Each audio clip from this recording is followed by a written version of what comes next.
He has been the bane of the Bruins' existence. It seems forever. In 1971, Ken Dryden appeared from nowhere to stone a heavily favored Bruins squad that was favored to take their second straight cup. 3 years later, Bernie Parent was awarded the Stanley Cup MVP for icing the Bruins in the finals to give the Philadelphia Flyers their first cup ever. 1975, Tony Esposito makes over 50 saves to end another Bruins Cup bid. 1977-79, Ken Dryden again. 3 more cups for the Canadiens. 3 more years of frustration for the Bruins. 1983, the last time the Bruins came this far in the playoffs. Billy Smith is the Stanley Cup MVP, ending the Bruins Cup hopes in the process.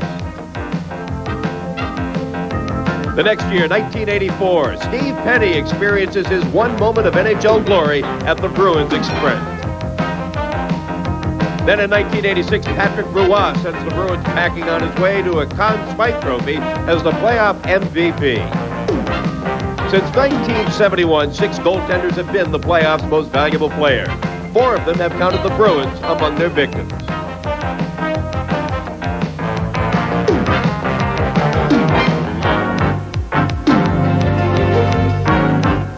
1988, a different year, the same old problem. The Bruins are once again trying to solve a hot goalie. And it rolls back to Bork. Bork wheels right point, the shot, the save, Burke. Oh, a big one there. And Boston getting some glittering opportunities. Kasper keeps it in. Kasper gets it across for Platt. Platt tees it up. Save, rebound. Burke, save, loose. He ties it up. The Bruins with the pressure again, and Burke is there. The Bruins have outplayed the Devils in 4 straight games, yet the series resumes tonight, deadlocked at 2 wins apiece. The reason? Sean Burke.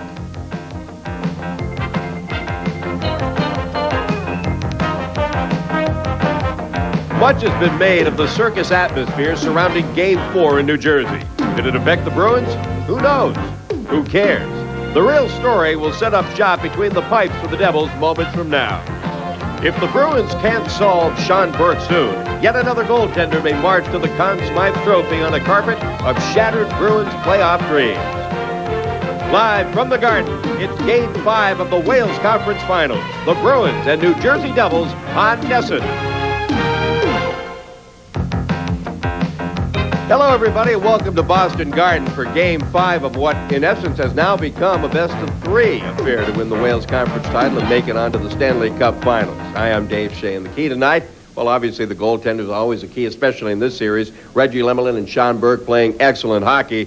But more so will be, how have the two teams dealt with the circus atmosphere of the last 3 days? The Bruins should have an advantage there. They're pretty upset with the chain of events that went down Sunday, and they've tried to channel all that frustration and anger into focusing on tonight's game. Look for Boston to get back to their hitting style and heavy forechecking in the New Jersey end. For the Devils, they have to have a tougher time getting ready for this one. All the talk, all the newspaper, TV, radio, all about the officials and Schoenfeld, and not about the great play that the Devils have come up with to even this series at 2-2. So the key tonight to see which team has handled the adversity best. For a closer look at this one, let's go up to the booth right now with Fred and Derek. Thank you, Dave. Bob Hoffmeyer, the coach of New Jersey Devils. Very interesting. He's a carryover from the Doug Carpenter regime and was retained by Jim Schoenfeld. Obviously, Bob Hoffmeyer must have some kind of rapport with the players that they either like him or trust him or listen to him. That's why he stayed. He weathered the storm there in New Jersey when they made the Carpenter switch to Schoenfeld. So he must have the credentials, and probably the handling of the game tonight by him will be pretty basic. I don't imagine he'll get too tricky. He's been given all the instructions that he would have to have. He knows what this hockey club can do. He knows who's playing good and who isn't. Every day he's been talking it over with Schoenfeld. So really having Schoenfeld back there is inconsequential. Well, in some of these games, we've seen a different style by New Jersey. They'd go for a period with 4 men up the ice. Interesting to see what concept here. It's got to be defense to start with. Well, I think you want to weather the Bruins storm in the first 10, 15 minutes. You don't want the Bruins to get a big lead early, so that I think defense is the key. But skating is going to be an intricate part of that defense, so it's going to be interesting to see whether they're going to come out forechecking or lay back. Well, the Bruins back home and the crowd behind them, and that's got to be worth half a goal or a goal. That's the difference with no matter what goes on in the media with suspensions or otherwise, it's your hometown fans, it's your crowd behind you. They're the ones you're here to please and put a show on for, and that's what the Bruins are going to have to do tonight. This crowd deserves it. And we'll have the opening face-off in just a minute.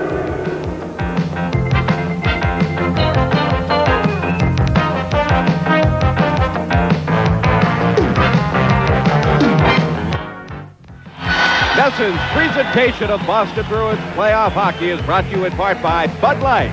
Everything else is just a light. And by Polaroid Spectra System, the only camera that makes time stand still. And by your New England Nissan dealers. And by Sullivan Tire Family Car Care Centers, because family spirit is what Sullivan is all about. And by Chevy dealers of New England. Start where more people end up.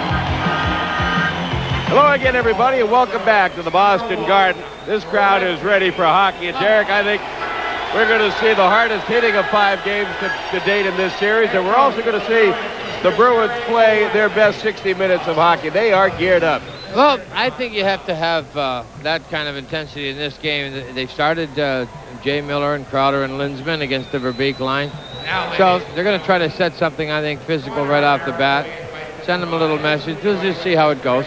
I think a key tonight, as well as Sean Burke, is the Bruins finishing off the excellent scoring opportunities they've had. Bear down a little more around the net and get it upstairs. Well, the teams are on their blue lines. The officials at center ice. It's time for Rene Rancourt.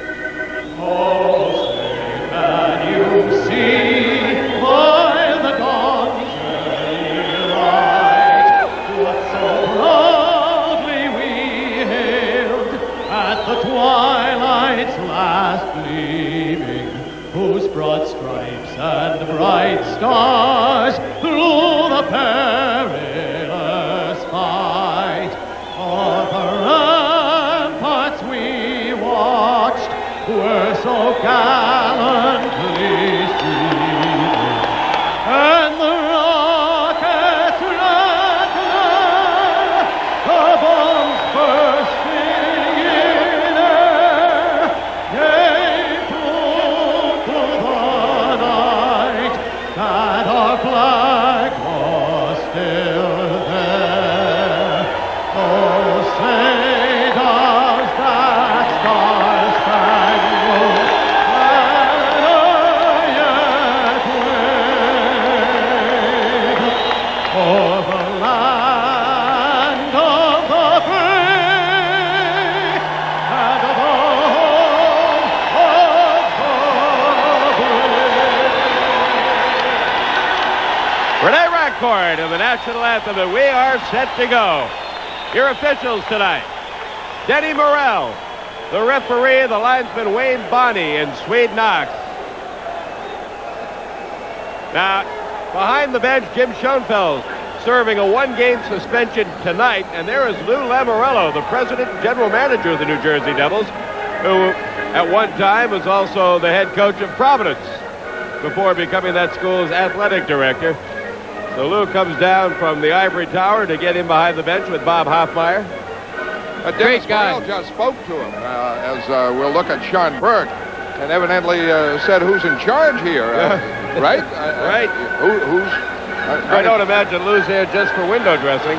Well, the word we had was that Hoffmeyer would coach the team, but apparently both of them will. Lou Lamoriello, the former Providence College coach and athletic director there, and the puck is driven in by Verbeek. Back for Kruzak. Forechecking is Broughton. It is kept in by Curvers at the point. And a pass looking for Verbeek is broken up by Bork and cleared away by Jay Miller. This will be icing.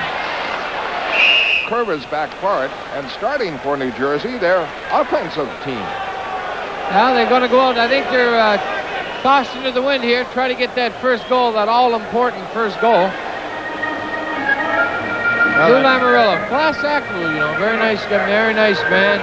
Knows his hockey, players love him. Boy, he has done a lot in his career in hockey.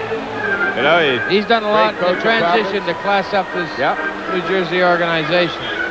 Good athletic director at Providence. Then he founded Hockey East. Now Maley is out on the faceoff against Casper. Belichick and Sorella are up inside the line, and Korn is out there with Shanahan, so they're going to do some hitting. And Bork wheels it away up the center, blocked by Sorella. Head back in by Korn, wide of Lemler. Shanahan in the forecheck, but Kluzak gets it around, looking for Plett. And New Jersey ready to hit, as they've got a hitting line out there. Korn gets away from Kluzak. Broken up by Ray Bork. Can't clear it out. It was cleared out. Sorella made a move that couldn't quite keep it in. And the faceoff called outside the line. Kluzak trying to set up Randy Burridge and move it out.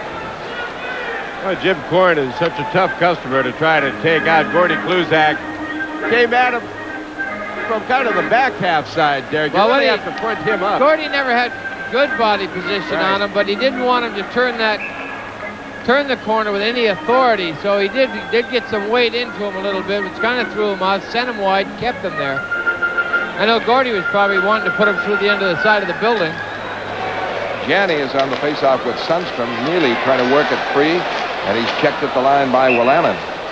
And the play called offside. And we've had a minute played, and the Bruins unable to establish anything in the Devil's End, which they wanted to do psychologically. Well, that's what they wanted to do. Only a minute yet. Had 3 line changes in that 60 seconds. Not yet, 57 seconds. Janney is out with Joyce and Neely, Kelvin and Wesley. Wesley to Neely, and he wraps it in. Back for first is Danico, and the Bruins have to get on him. And he snaps it out. Wesley there to get it. Wesley gets it away to Janney onside. Pass on the wing. Neely would have been in alone, and the play is offside. That was awful close. I would not want to live on the difference. That had them out of their seats. They were anticipating a Neely versus Burke confrontation. Keeper, let's get judgmental here for a second.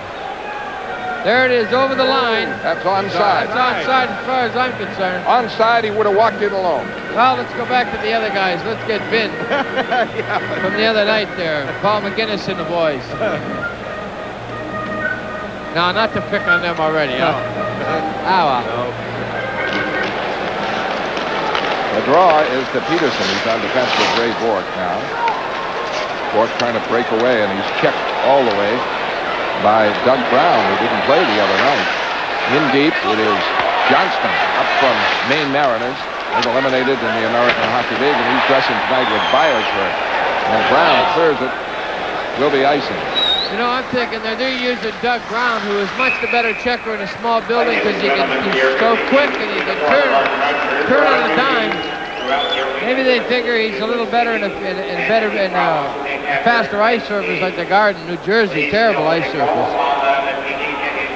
The line is Loisel, Carnicker on the left, and Brown on the right. You know, in the game Sunday, Dave, they had professional skaters had a little show there in the Sunday afternoon, and they demand that the ice be a little softer, so they turn the brine up. If the brine in the pipe's up a little higher, makes it softer ice, then they freeze it, try to bring it down for hockey, and it's just not conducive. They can't make the change. Loisel on the faceoff with Linsman to the right of Sean Burke. No score in the game. Sweeney now is at left wing with Crowder on the right. Shea Miller had started at left wing. And the play broken up by Crowder, but covered by Sorella. Sorella and Velishek started out. Broken up by Crowder. Deflects away to Bork. Gives it out to Wesley. Wesley can't set up the play, and they call icing again. And this one against the Bruins. That's 2 icings on Boston and 1 on New Jersey. Must be like old times for Randy Velishek with Lou Lamoriello behind the bench. Velishek, former Providence player. I don't believe their incomes have been up considerably. How's that? Their incomes financially a little bit up considerably last time they met. And Pete Ziegler. Okay. I didn't realize there was a Boston chapter. Did he stay for the game? Which I hope so. He'd better. Face-off in the Boston end. Muller on the draw. It goes to Teldon. Neither team with a shot yet. Away now comes Janney, center ice. Janney is over the line, faking, trying to cut through. Oh, he didn't see the puck. It went through. Now fights for it near the net. Burke trying to clear it. Around the boards, Telvin stops it. Checked by Verbeek. And away comes Kurvers. Kurvers over the line. Looking for Broughton. Broughton bats it in around the boards. Lemlin checked on the play, but it's Telvin getting it. And away to Joyce. Joyce breaking. Off to Janney. Janney has to chase it in deep. Can't get it. Joyce keeps it in for Janney. Janney puts it in front. Nearly can't fire it on. Gives it to Bork. Bork hits wide. Shoots. Saved by Burke. A great chance with Bork. No more than 25 feet away. Nearly breaks up the play in deep. Trying to get the puck. He has it. Now loses to Broughton, who is knocked down. Puck is cleared out. New Jersey can't break with it. It's Kruzak. But Joyce had cut out of the zone. Verbeek clears it away. Pressure by Boston. And the first shot, a good one by Bork. In the center ice, Kruzak for Burridge, and this one is called offside. With the score, Boston nothing, New Jersey nothing. We'll be back at the Garden in a moment.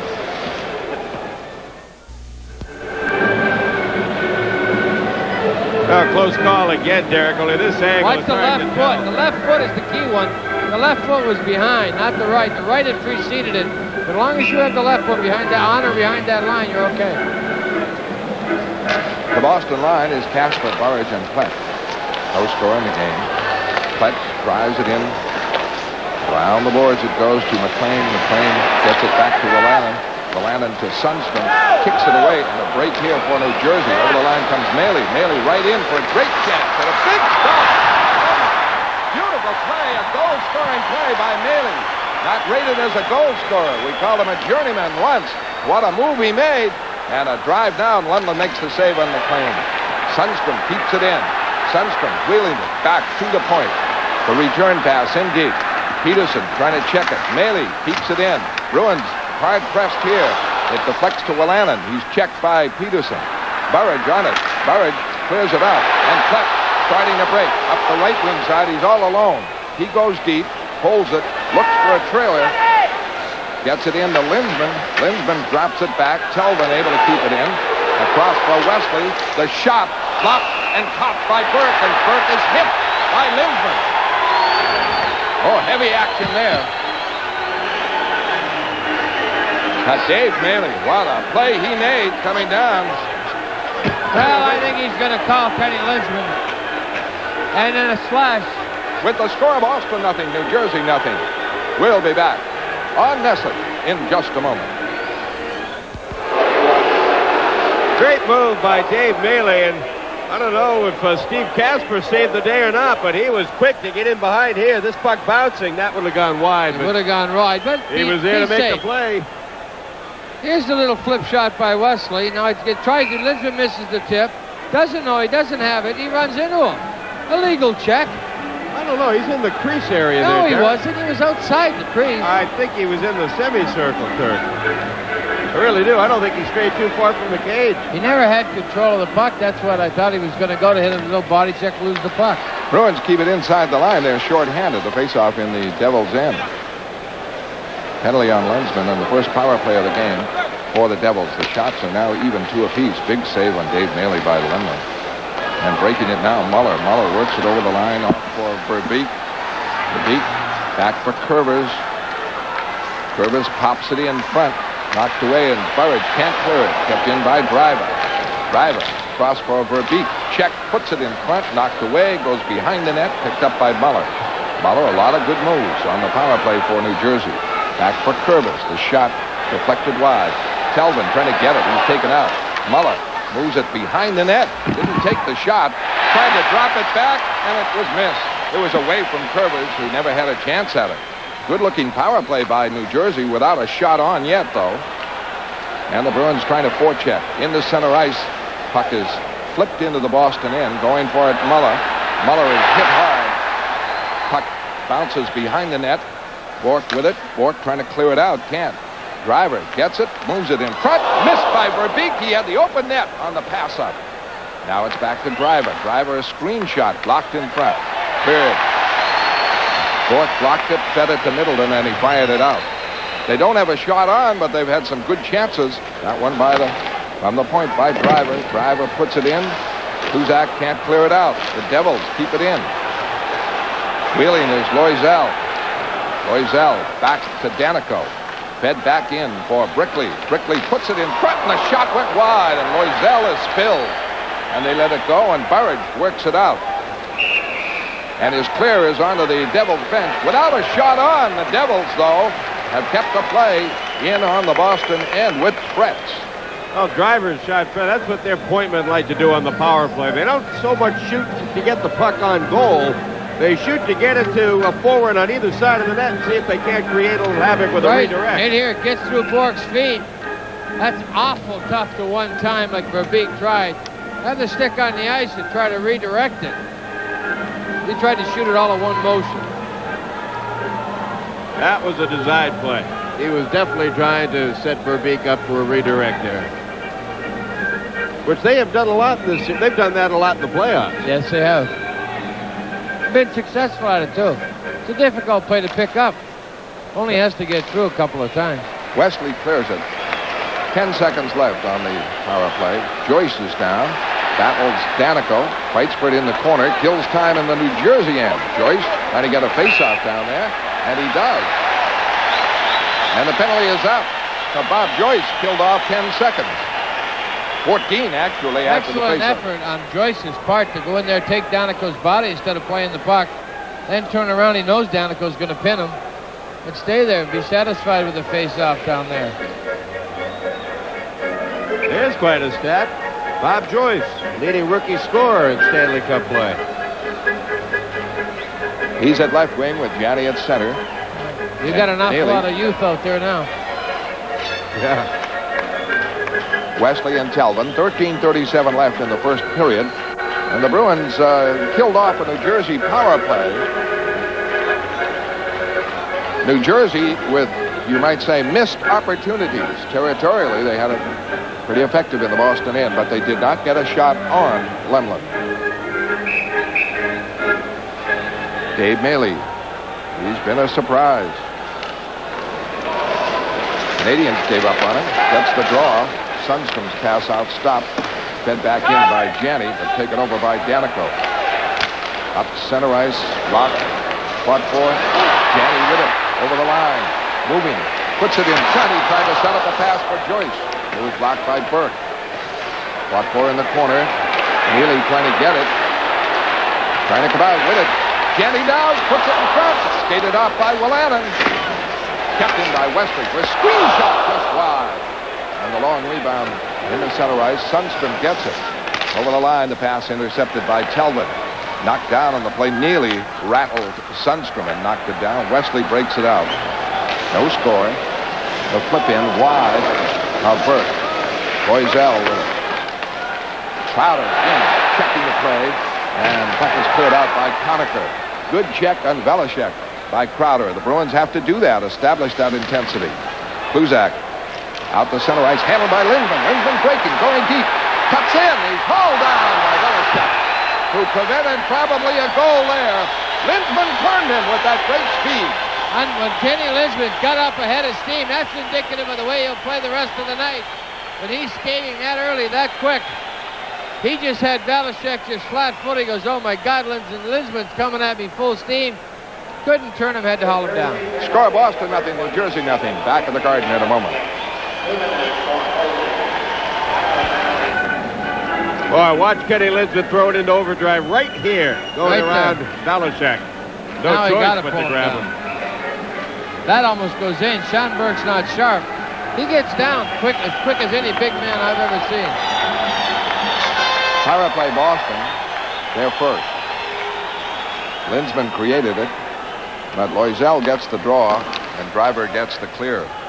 Boy, Loisel has done a good job on faceoffs in this series. Loisel's been playing very well. Linsman is out with McCarthy on the left and Sweeney. Linsman breaks, gets a screen, gives it to Kluzak over the line, going deep, circling the net, wheeling all the way around. Right back in front. Off for McCarthy. Now for Sweeney. Trying to cut it in. Can't do it. Rolls away for McCarthy. McCarthy plays it in deep to Sweeney behind the net. Sweeney swings it out. Back softly for Bork, over to Kluzak. The shot. Deflected wide. Sweeney moving on the net. Sweeney moves it around the boards. Trying to make the play into Lindsman. Lindsman cutting near the net, going behind the net. Holding. Now to Bork, who moves way up. His pass deflected. His shot deflected. Kluzak wraps it in. Just missed the net on a deflection wide. Bork with it at the point to Kluzak. Kluzak back for Bork. The shot. The save by Burke. Lindsman with it. Puts it in front. The save by Burke. And heavy action. Sweeney and Loisel. A marvelous power play by Boston. And a Bork shot almost beat him. Kenny Lindsman so quick and made almost a brilliant play to get that rebound and stuff it back home. That's a great play. What's this shot? This shot, the matter of hitting him. All Bork was doing was picking up. It hits him, just drifts off his arm. All it had to do was be a half-inch, quarter-inch to the side of his arm. It's in the net. Bruins strategy, Derek. They feel that Burke is so strong down low, especially handling rebounds. He has what they call a soft rebound. He leaves it so he can get to it. They feel if they can get it up high and keep it away from his pads, they've got a better chance of getting a rebound than they can handle and put back by him. 53 seconds left on the power play. No score in the game. 11:22 left first period. Shots are 6 Boston, 2 New Jersey. They've had a couple on the power play, but Wolanin is able to clear it now, as Muller won the faceoff against Janney. Bork and Kluzak stay out there. The Janney line. Kluzak has problems. Gets it up to Janney. Janney to Bork. Bork winding up again. Honecker after him. And then checks him back. Now it's off to Kluzak. Now to Bork. Joyce, a lead. Neely can't reach it. Burke clears it. Joyce keeps it in. Joyce now for Janney. Janney operating. Back for Bork. Up for Janney. And a penalty coming up on New Jersey. Another penalty. The shot goes high. Kluzak tried to put that high. Burke is going to get a penalty for cross-checking Neely in front of the net. You're right, Derek. It wasn't a cross-check. His cool. Morrell called for a trip, but it was more of a cross-check as he cut down Neely right out in front. Now Ken Danico feels that he's got to come to the aid of his teammate, especially his goaltender, but that was basically just for show. Just for show. That's Cam Neely you're talking about. Danico's been rattled enough by Neely that he knows it's probably a lost cause, but it's something you got to do. He hit your goaltender, you got to stand up for him. Now watch Burke come out. Wolanin. It was a trip. He missed it. Wolanin. I thought it was Burke who got it. Look from this angle. This is our angle. He had me fooled too, so how tough is it to be a referee down there when it's happening? It's not going to show it here. It's already transpired. Now from that angle, it looked like Burke may have given him a shot from behind Derek with the cross-check, but it was Wolanin who... He intended to get the cross-check on him. If Wolanin hadn't dumped him, he would have gotten the cross-check on him. For 4 seconds, a 2-man advantage for Boston, but ready to come out is Velishek. He's up on his feet. The Bruins need to win the faceoff to establish something quickly. The dangerous guy out there to watch is Glenn Wesley, not to get the puck to him. No one's going to try to win the draw to him, I don't think. He's got time to get it and handle it and slide it across to Telvin, Derek, I think. It's got to come clean, that's the thing.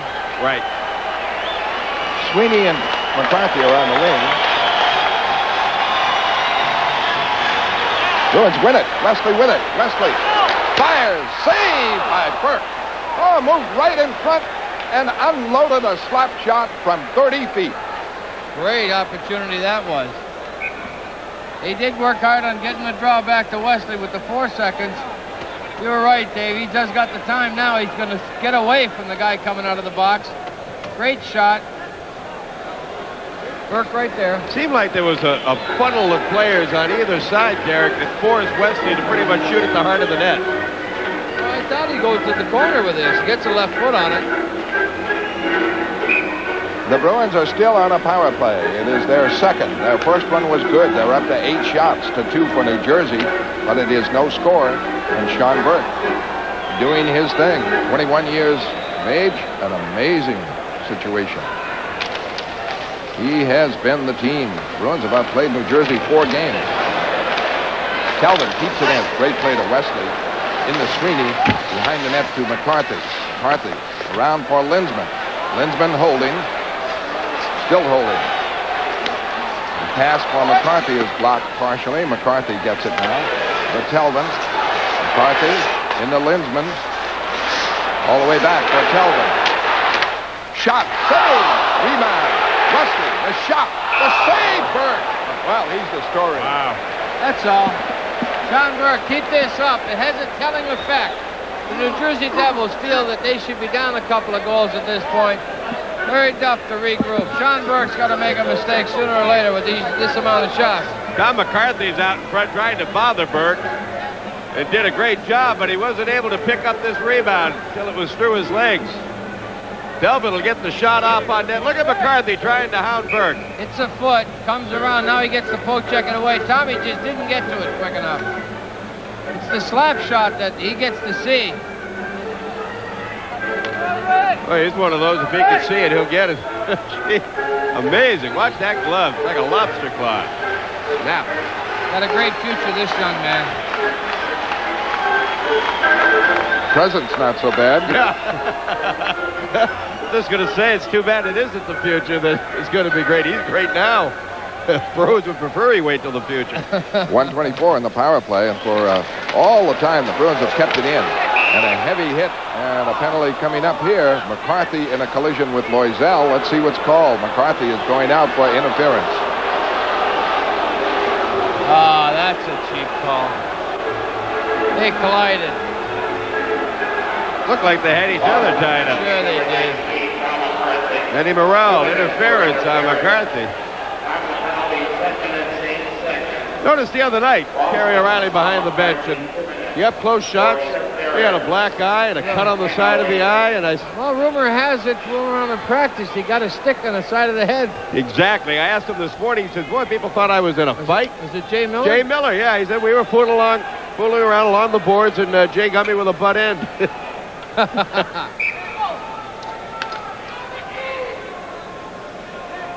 Well, Loisel came right out on McCarthy, and Tommy thought he was going to get hit.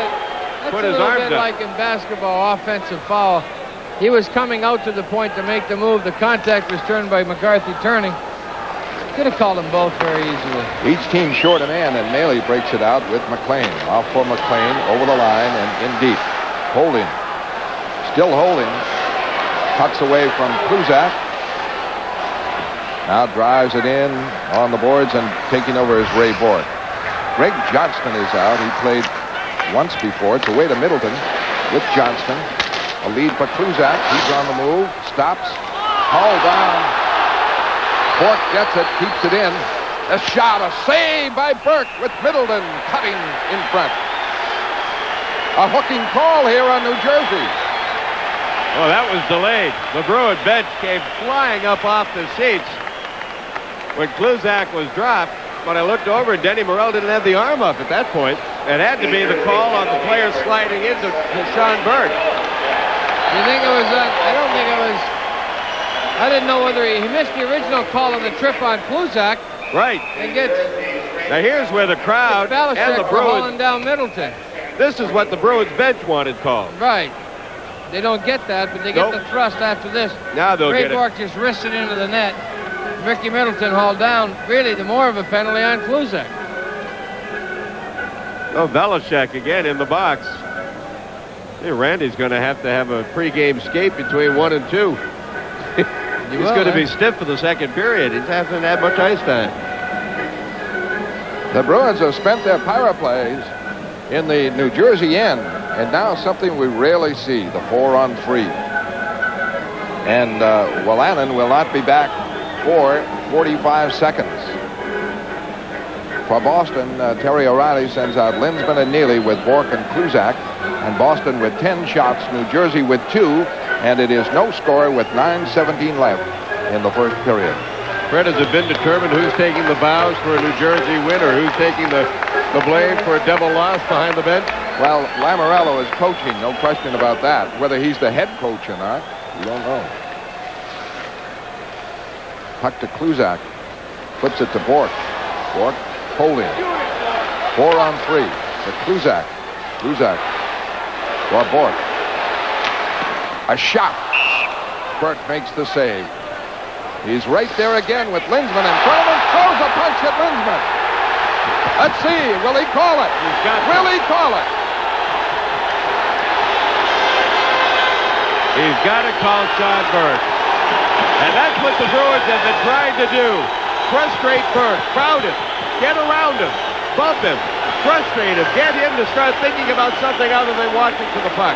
He's got him on. He's so peaked at this game. He's so up for this game that Sean Burke is a little overzealous in clearing out that crease. He may be pumped, but there's no reason for this. They just called Burke 2 minutes for cross-checking. That doesn't take effect for 30 seconds.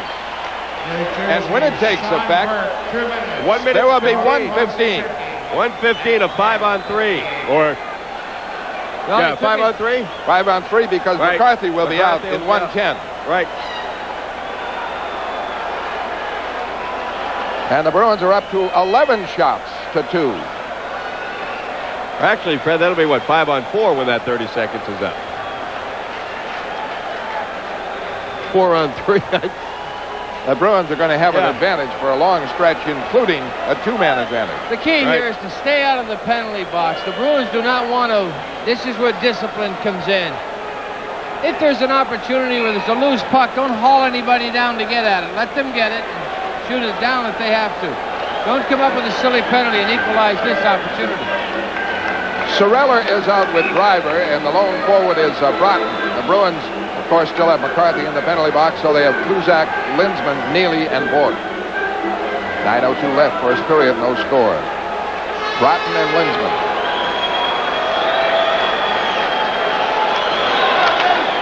Broughton wins it. Sorella trying to clear. Bork able to keep it in. Bork moving on the 4 and 3. Broughton watching it. Out for Kluzak. Kluzak in for Neely. Back for Kluzak. The quick shot. The save by Burke. No rebound. Burke makes save number 12. In 12 seconds, the Burke penalty will take effect. But the key is 53 seconds from now, a 2-man advantage. What an opportunity. Watch this catch. Right there. His glove is where it's supposed to be. It's loose.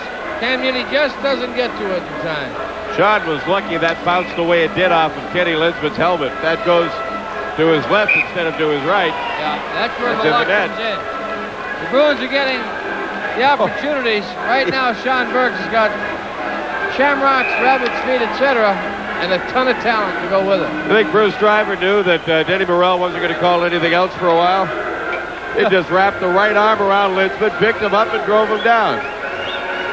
They call it. He's not going to call He anymore. should. For Boston, Joyce is out now with Lindsman, and Kluzak and Bork stay out there. Boiselle on the draw with Lindsman. Wins it. In front, it's covered up by Burke. And a face-off in the Devils' end again. 8:41 left in the first period. A 1-man advantage for Boston now, a 4 on 3. In 50 seconds, it will be a 2-man advantage. I'd like to take this opportunity to say hello to a big Bruins fan, Walter Hinckley. Hope he's feeling better. Pick himself up. Everything will be fine. Loisel won that last draw, but Bruins get another bid. Driver wraps it around the boards. Bork hustles all the way across and can't keep it in. Back goes Joyce. Joyce for Lindsman. Lindsman trying to come over the line and work it in. Lost possession. Kluzak trying to work it in. He's broken up by Loisel. And the player's offside at the line. That's all right. The way that was getting so scrambly, it's better to have the face-off and regroup. Yeah, it was a tad. That 2-man advantage will only be for 35 seconds. They had 4 New Jersey Devils on the ice then. Why would that be? Well, No way. there should be. That fourth one should have just come out of the box now. Okay. When his penalty expired, he had to stay in there until there was a whistle. I'm saying, why couldn't they have had 4 on them? Well, they could have done it if they could have gotten away with it. Yeah, the coach one time did that. At the end of the game with 30 seconds left, we were 2 men short. Harry Sinden did it one time, too. He sent out 14 guys every 2 seconds. Play is on, and the Bruins do not get the draw. Sorella is able to clear it. Power play for Boston. A 4-on-3. Telvin and Wesley. Up for Telvin. Telvin up. Drives it in around the board. Driver and Neely, Janney, all going for it. Bruins have the extra man. Back for Wesley. Wesley across for Telvin. Back to Wesley. Wesley in for Janney. Janney in front. Shot. Score! The Bruins drove it home. A beautiful setup. Craig Janney. What a play by Craig Janney. I wanted him to shoot sitting up here. He said, no, I'm not going to. I'm going to make the play to Telvin. Mike Telvin. Sean Burke is great, but you can't be everywhere at once. Oh, this crowd is standing. Great pass work. That work had to be rewarded. That would have been a big lift for the New Jersey Devils had they survived this. Right here, Michael Telvin just one time, and Sean Burke just a little late. Wesley and Janney with the assists. Michael Telvin. It's Boston on the board first, so the Bruins still have a 5-on-4 for 117.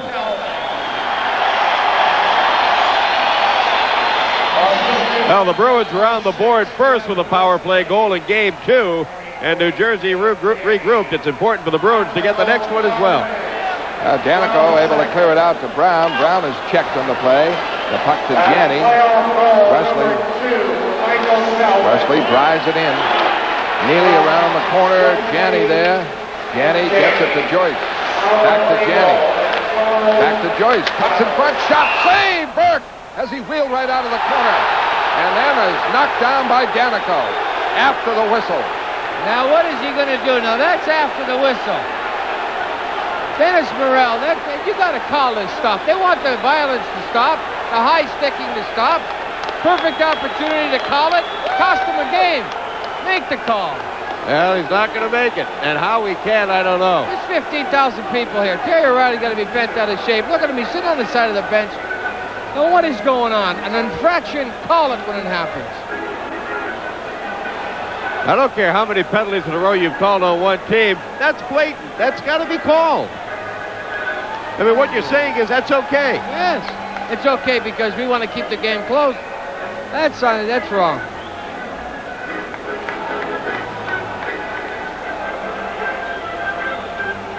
It's not as if Denny's view was blocked either. He saw it, nothing but time. Right, the whistle's blown. Still a power play, Boston. They lead 1-0. Janney in the corner. Trying to get it back to Bork. Joyce does. Bork across for Kluzak. Kluzak for Bork. Bork holding at the point. Kluzak up the left side. He's checked. Bork keeps it in with a great play. Drives it across, but it is knocked out by Danico. The Bruins have had an excellent power play going. They scored a power play goal. Kluzak wraps it in. 25 seconds left on this power play. It's around to Bork at the point. All the way in for Joyce, for Janney. Janney comes out of the corner. Back. Shot tip. Oh, beautiful tip by Joyce and a save by Burke. 15 shots. The Bruins have unloaded on Burke. They lead 1-0. The goal by Telvin from Wesley and Janney at 12-12. Sean Burke read this all the way. He came right out and jumped on Bob Joyce's stick. He got no idea where it's going. He's just a matter of playing it there, Dave, and the percentages are in my favor. Bob Joyce has real no idea where it's going to go after it hits his stick outside to the puck. Just hit Burke. Right place at the right time. Unlike the goal he scored in Game 3 where he deflected it upstairs, this one bounced on the ice and came up on Burke. Face off to the left of Burke. 14 seconds left. On a Boston power play, they've had 4 penalties against New Jersey in a row. Linsman is out with Sweeney and McCarthy, Bork and Kluzak. Puck is cleared by the Devils all the way to Lemlin, who hasn't even seen the puck in a long, long stretch, about 10 minutes. But New Jersey's been short-handed. Kluzak trying to come out. Blocked. Doisel taps it in. Thanks to Sean Burke, it is only 1-0 for Boston. Lindsman, away to Bork. Bork rushing over the line on Verbeek. Goes deep on Verbeek. Puts it in front, knocked away by Burke. Bork is wrapped down on the play. Lindsman gets it away to Wesley. The shot, the save. Burke, oh, he was stunned by that one. He wasn't ready for it. A quick wrist shot in. And Burridge is being belted around. And Platt calls the man down, Verbeek. And it's Assault City as Muller comes back on Platt. Joe Cirella was the aggressor there. Let's see if he gets it. Now that is third man in. Kirk Muller, that's third. That's an altercation, Lindsman in there.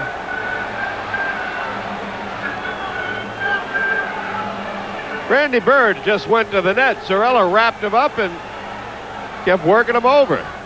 Joe looks like he wants to go for more, but Lindsman's right totally there. unnecessary. Let's see what he does with this one.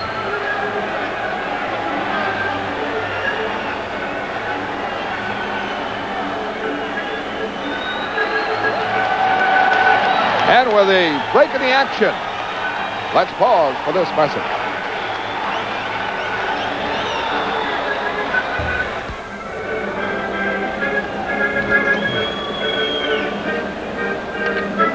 Watch Randy Bird go to the net now.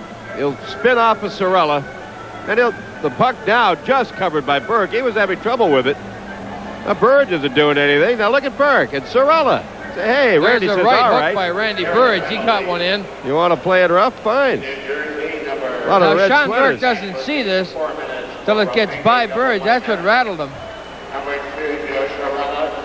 He's just playing very well, Sean Burke. For Boston, number 25, Willie Flint, number 13, Ted Lindsman, and number 12, Raymond Burridge. Each received 2 minutes for roughing. There's Kirk Muller jumping in on Lindsman and Cirella. Number 16 of New Jersey, Matt Verbeek. Oh, I didn't hear the announcement, Fred, but I could tell by the moan that they weren't too pleased with the numbers that were handed out. Nothing up on the board, so they must be penalties that'll cancel one another. 2 minutes each for roughing. All penalties are at 13:53. 6:07 left in the first period. Boston leads 1-0 on a power play goal by Michael Telvin. And the Bruins have outshot New Jersey 16-2. But the Bruins have had a long stretch of power play opportunities, and the story of the game is Sean Burke. Well, there's no doubt about that. Bruins are up there in the shot total. Definitely with the power plays to their advantage, but they're moving the puck well. They're working it well. And now it's off to Ray Bork. Bork wraps it in. Middleton is at left wing with Casper and Crowder. Middleton comes out of the corner with it, puts it, a shot wide. Casper behind the net, trying to put it in front. Crowder behind the net, swings it in front, blocked. And New Jersey breaks it out. Shanahan clearing it in. Around the boards, Broughton going for it. A drive by Curvis, blocked. A breakout for Boston possible. Casper on it. Slow developing, but now he works it over the line. Can't pass it in. Gets it again. Puts it in front. Shot and a save on Middleton by Burke. The Bruins getting opportunity after opportunity, but leading just 1-0. Boy, the New Jersey defense, when the Bruins carry to the New Jersey zone, the double defense looks like they have skate guards on. They're almost They're just so flat-footed. tentative. Now, that's what I meant by the accumulation of chances that it really destroys your confidence. They're backing in. They're giving the Bruins the blue line, and they're working it well from there. This just takes too much of a toll on your defense. They start to second-guess themselves. Sean Burke has come out very big, or the Bruins could have filled the net this period. Right here, watch Ricky Middleton behind the net's got Burke going, gets it out front, just hits the heavy snow around the side of the post, slides off the stick. And the Boston line now is Janney, Neely, and Joyce with Telvin and Wesley. 5:25 left first period. 1-0 Boston. The shots 17-2. Indeed, Telvin gets it back for Neely. Covered him. Fires. It's deflected wide. Bruins bombarding. That in. Wesley cuts the wrong way as far as Janney was concerned when he dropped the pass back. Telvin gets it up. Out now to Neely. Neely for Telvin. Drives it in wide, going for it. Neely trying to put it in front. Blocked, covered by Burke, who seems to be everywhere, absolutely everywhere. Burke is en route to a 50 save night. The rate things are going.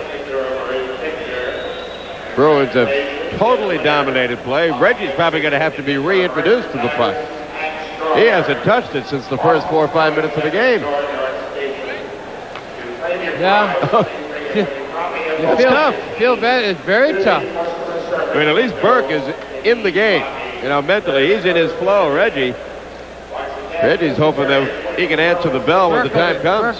Burke will be kicking shots out 17-2. He'll be kicking shots out to sleep. Look at that and you say, well, this game's history. Not yet. 1-0. Bruins got to keep this up. Keep going at the net. Their confidence is building. New Jersey's will be waning. Sweeney is out with Johnston on the right and McCarthy on the left. Face out to the right of Burke. Bork, Kluzak there. Puck down, but the Devils get it. Johnston had checked the man and breaking his Danico for a shot on Lemlin from the blue line. The save, and he makes the clear himself. Maley winding up at center ice. Fires it back in. Around the boards, McCarthy, Brickley. Puck goes deep. Maley battling. Bork is checked in deep. He's battling. Puck goes around to Brickley. Brickley keeps it in. Bounces away. Cleared out by Sweeney. Danico gets it for the Devils. Up to the Boston line. Ray Bork knocks it away from Kluzak. He can't set up a play. And Willamon flattened Johnston, and an offside pass called here on New Jersey. 4:12 left. First period, 1-0 Boston. Danico fired a long one from the blue line, and that makes shot number 3 on Lemlin. 17 for Boston. The faceoff just inside the line. Well, if the Bruins could stay mentally on top of their game, not have any low periods, the Devils are going to be hard-pressed to ever get on the scoreboard, Derek. Well, don't think about that at this point, Dave. That's, the kiss of death. What you want to do is just think offense. Bruins got to get that next goal. On the draw, it's batted around and knocked out. Wesley there. Wesley clears it up, knocked away, gets it back to Telvin, who has scored the goal. Now for Casper. He clears it in. Middleton, Crowder on the line. And going for it, Crowder, driver, heavy action in the corner. And out of it comes Crowder. He is spilled. He is going for the net with Middleton. Another penalty. A drive here by Wesley, missed the net. And a power play chance for Boston again. A tripping call. Ricky Middleton plays that stick so well. An easy enough play, but Ricky Middleton waited for the right minute, lifted the stick, that opted to let the puck go to Crowder. He struggled in the corner. Keith works his way, works very hard coming out of the corner. Right here, he gets a foot on it, kicks it up. Now away he goes. Up. No, you're not going anywhere. There you go, Keith. Goodbye. Ricky Middleton on the far side of the crease if he gets it to him. Well, I don't know why Driver's beefing. He was on his knees when Keith broke away from the boards. One thing to try to get the stick on the hip and slow the guy down, but then to drag the skates out from under, it's kind of tough for an official to let that one slide. Another power play for Boston. Let a lot slide. New Jersey's playing this very dirty. Janney, Joyce, Neely. The draw to Velishek, and he's able to clear it. Telvin and Wesley on for Boston. 3:30 left in the first period, and 1-0 the Bruins. Telvin breaks it away. A lead for Janney. Janney drives it in deep. Back is Velishek. Check. Janney kept it in. Loses. And the puck to Loisel. Loisel breaks it out with Sundstrom. Stopped by Wesley, and the puck batted back in and taken over by Telvin. Away to Joyce. On the wing to Janney. Janney hit. Taken down, but Telvin follows up, gets it to Joyce. Joyce loses. And Janney takes it away from Velishek. Wheels in the zone. His pass to Telvin is outside the line. Velishek for a good body check on Janney. and destroyed his opportunity to try and cut away and move it over the line. It's up to Neely. Handles it beautifully. Breaks over the line.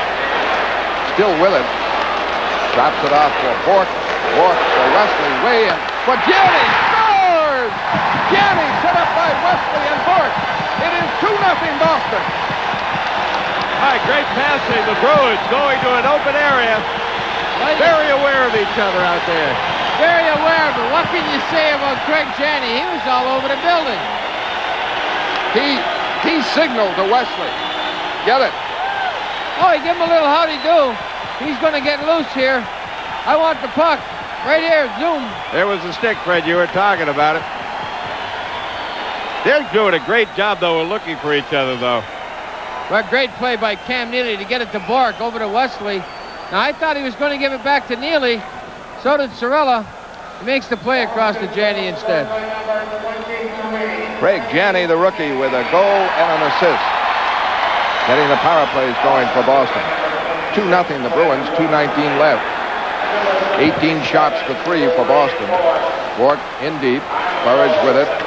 Burridge out of the corner. Check. Hauled down. And Broughton breaks it out with Muller. 4 men, 4-on-2. Muller over the line with Purvis. Broughton. Bork trying to get it. Save Lumlin. Score by New Jersey. Shanahan scores. Coming back, New Jersey had a 4-on-2. What I want to say on that, he did not call this penalty down here on the trip. That's how they broke out 4-on-2. They get the break. When you don't call penalties when you're supposed to, you're going to directly figure the outcome of this game.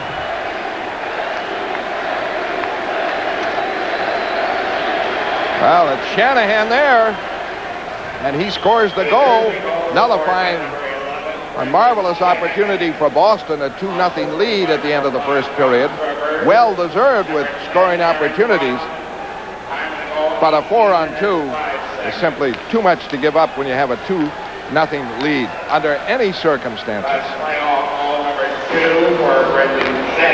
Linsman's pass to Telvin is offside. Well, you can't say enough about it. And you're supposed to call the penalty. When he hauled down Burridge, that opened it all up.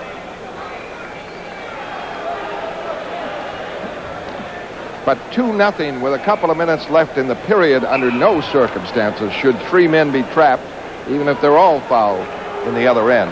And New Jersey made it pay off, moving that puck around finally for the score by Shanahan. And a very big goal by the Devils as they trail now by 1, which is astounding given the nature of the shots, 18-5. And Tommy McCarthy with his size against Neely. The draw to Wesley, to Telvin, away to Sweeney. Everybody up as Telvin started to move in. Now back for Danico. Around the boards, kept in by Wesley. Knocked it down, shot, missed. Rebound, McCarthy, try to put it on the net, can't. McCarthy again puts it in front. Sweeney can't get it. It is, weird to say, total domination by Boston, and their lead is just 2-1. Craig Janney figuring in both scores. Well, they're skating. They have to get hauled down if you're going to do that. You know, when you're skating quick and you're moving for the puck all the time, somebody's got to pull you in. They got to haul you down. You're going to beat your man if you're skating. If you're moving, everything happens in this game from that. It's a very simple game. You can get sophisticated with X's and O's all you want, but you've got to get it. You got to be moving, and then get the puck at the open man. On the draw, it's back for Bork. Bork closing in. Quickly on him. He puts it in front, deflected by Joyce, but over the net. Now behind the net, Joyce trying to get it to Neely. It's blocked, and Sorella has it. Long clear out, stopped by Bork. Bork drops it in softly, rolls to Burke. 1:05 left, first period. It is 2-1 Boston. Brickley hit by Neely. Neely's pass stopped by Sorella, though. Puck played over the Boston line and taken by Ray Bork. Bork clears it out, but can't connect with Neely. Belichick drops it back in. Ray Bork with it. Bork. Pass deflected away to the New Jersey line. Middleton trying to keep it in. Curvers gets it. Pass up. Calvin breaks it up. Wesley with it. His flip goes into the stands and a face-off call. Congratulations to Derek Sanderson, a 77 at the U.S. Open site, the Country Club, yesterday, and that goes with his 81 at the other Open site. So we may find him in open competition, and our thanks to John Arnold of the Country Club for escorting us around and showing us that marvelous scene for the U.S. Open coming up in June. What a gorgeous course that is. And among media men, we had Don Shane of Channel 4 for the first 6 holes, and Derek, he looks like the best of the media brand. Bruins trying to move it out of their end. Heavy hit on Talbot. Platt comes in, gets it away. Going to get Platt for an elbow on Muller. Platt and Muller entangle, and Platt looks like he'll get the extra, as Muller really tagged Talbot. Fred, you were mentioned earlier to me about Don Shane. Is your choice for media people here as far as playing goes? If you go head-to-head with him, I'm picking Don Shane. I thought you were my buddy. You took the money yesterday, too. That's a penalty. Sure it is. That's been a penalty under the rules of the National Hockey League. For the players facing the fence, and he's hit from behind. When you're facing the boards and you get hit directly from behind, it's supposed to be a mandatory call. But Dennis Morrell can't call them all. He's called a whole range of penalties against New Jersey. And right now, 4 minutes to play. 2 minutes for roughing. Boston penalties. Muller gets 2 minutes for roughing. 2 minutes for high sticking. 2 minutes for roughing. And Platt gets... And 2 minutes for elbowing. It is 4 minutes against Willie Platt. Kerry O'Reilly has absolutely no idea about that call. New Jersey is getting a power play for 4 minutes. Willie Platt picked up 6 minutes in penalties. And the original was a cross-check on Muller for Talbot. If you're going to give Platt 6, then call the original cross-check, give Muller 4. But he missed that. The goal by New Jersey was Shanahan from Curvers and Broughton. Jim Schoenfeld looking on. And heartened now by the turn of events with 17 seconds left in the period, with New Jersey going to start out the second period with a couple of power play opportunities. Boston leads 2-1. Curvers to Driver. Wrapped in, forked there. Can't wrap it out. Curvers kept it in. Blocked by Kluzak, and he cleared it out. Long shot by Curvers, a save by Lemlin. But New Jersey will start period number 2 with 2 successive minors called against Willie Platt. End of the first period. Score Boston 2, New Jersey 1. Stay with us. Dave Shea talks with Keith Crowder. That conversation and more right after this message.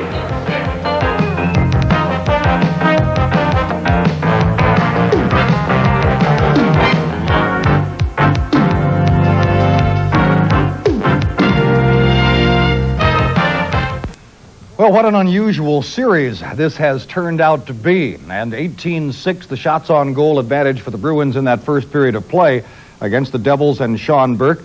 And yet their lead is a mere 2-1. We are at the end of the first period, and of course the series is even 2 games apiece, this being Game 5. Let's go to Dave Shea now and his guest, the Bruins' Keith Crowder. David? All right, Tom, thank you. Keith, you guys dominated again, as you have so many periods in this series, but it was like pulling teeth to score. Well, we had some good opportunities. We worked hard. We were on the power play most of the period. They evened it up at the end there. But, as long as we keep working hard, things are going to go our way. I think it's just a matter of time before we get a couple more if we work this way. What is the philosophy? What is the strategy with a guy like Burke at this point? He's come up big in 2 games where he has won them individually. How do you approach it mentally? Well, I don't think the team really differs from the style of play depending on who's in net. I think that we realize that we just have to go after him and get as many shots as we can. Maybe the only thing we should try to do is maybe get the puck up on him a little bit more. We found out he's given up a lot of goals up high in the net, so we'll try to do that a little bit more. But our style of play doesn't really differ. We play the same way regardless of who's in net, and we just try to put a lot of rubber on them. Seems like you're trying to work the puck a little bit more with him. Try to get him to move from side to side more.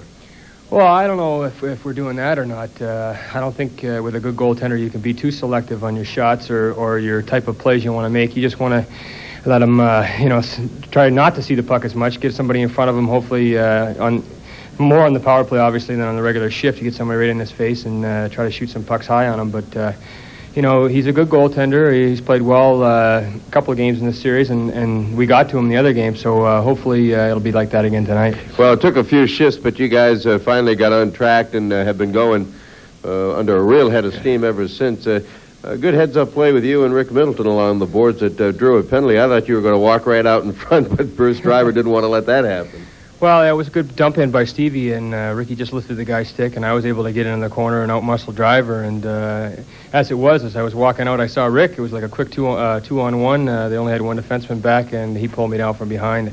It was nice to draw the penalty, but I think I would have preferred to had the shot or the opportunity to put one on net. I think we're going to get a peek at a play where Stevie Casper set you up, Keith. You guys have had a lot of opportunities in tight, just made by great playmaking. Yeah, well, Stevie made a good little play here. He came across the blue line and shot it and got the rebound back. And as he cut in front, he just flipped it to me, and I just tried to get it redirected on net. And Burke was there to make the save, but you can't score unless you put it on net. So just keep firing away. Your linesmate, and Kenny Linsman, I'm speaking of in particular, he has such a propensity come playoff time, Keith, to do so much and to get so involved. Why is it? How do you describe Kenny Linsman come playoff time? Well, he's a competitor, there's no doubt about it. Comes playoff time, there's money on the line, and if anybody likes money, it's Kenny. And we all do, of course, but he's just a great competitor, and he realizes that regardless of how many years you play, you don't get too many opportunities to play for the Stanley Cup, and he gives it 110% every game in the playoffs, and his record shows for that. He's one of those that seem to move their play up another plateau when the playoffs come. Well, he's a guy we come to depend on, and if he keeps playing the way he is now, then we should be into the next series because he's playing great hockey, and Kenny's a good all-around player, and we just hope that his play continues, because if it does, then our chance to stand a lot better to get there. Well, you're right there with him, stride for stride, Keith. Thanks for coming on. Thank you. Keith Crowder, our guest. Back to Tom. All right, David, Game 5 of the Stanley Cup semifinals. We are at the end of the first period, and the score, the Boston Bruins 2 and the New Jersey Devils 1. I'll be back. We'll get a look at Game 1 highlights from the first period. Game 5 highlights, period 1 in a moment. You're watching Boston Bruins Stanley Cup hockey on your New England Sports Network.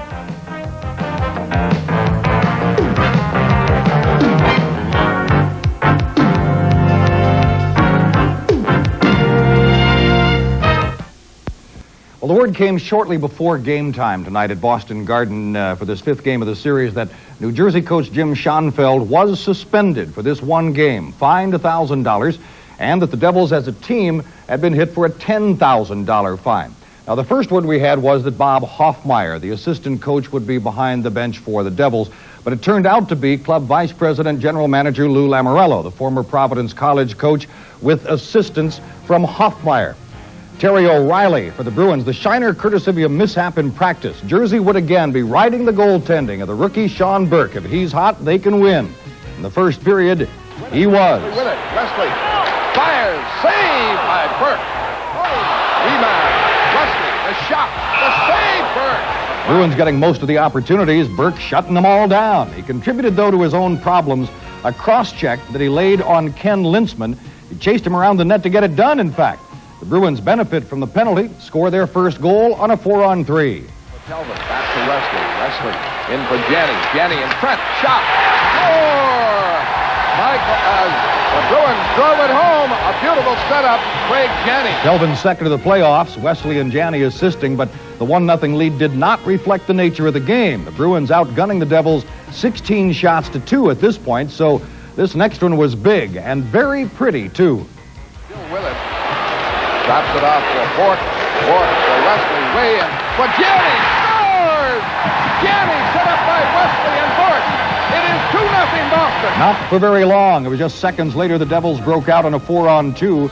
Nothing much Reggie Lemelin could do with all the red and green around him, and Brendan Shanahan manages to slide it under the Boston goalie, and it's 2-1. Jersey down 2-1 at the end of one. Had to feel pretty good heading back to the locker room at the intermission, having been outshot by a margin of 18-6, and that's the way things stand now at the end of the first period of play.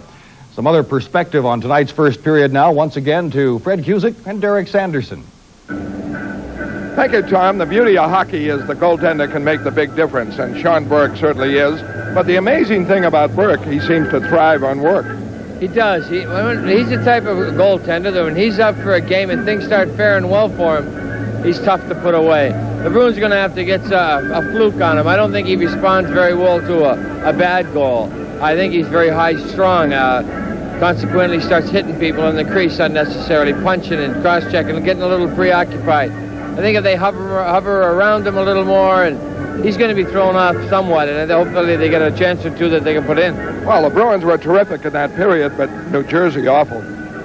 New Jersey did not play very well. I think all this hoopla about suspensions and otherwise, they've really been preoccupied. I think it just worked the reverse. The Bruins have just put it aside and said, hey, listen, let's go out and win regardless. We have to win this hockey game. We're supposed to win this hockey game, so let's go and prove it. And they are certainly working. Sean Burke is right now the sole and only difference. Well, now we start with penalties.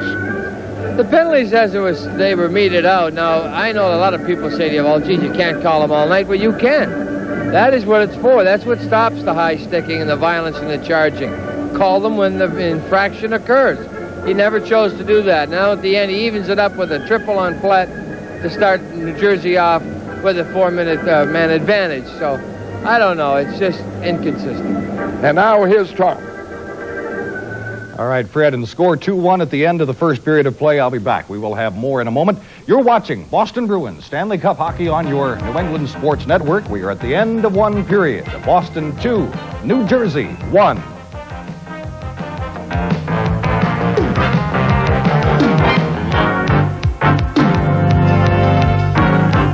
Some guests appearing on Bruins hockey receive a gift certificate to Natalie's Men's Clothing, 393 Washington Street, downtown Braintree. For the finest in men's apparel, shop Natalie's. Latest chapter in the Fat Pig Donut episode from Post-Game 3 came down tonight. There was a hearing today at the Ritz, and yes, League President John Ziegler was there.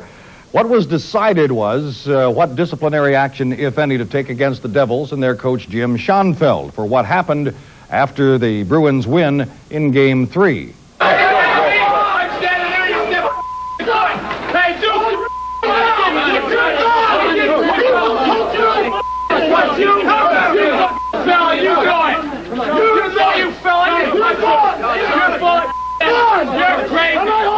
You're crazy. You're good because you fell, you fat pig. Have another donut.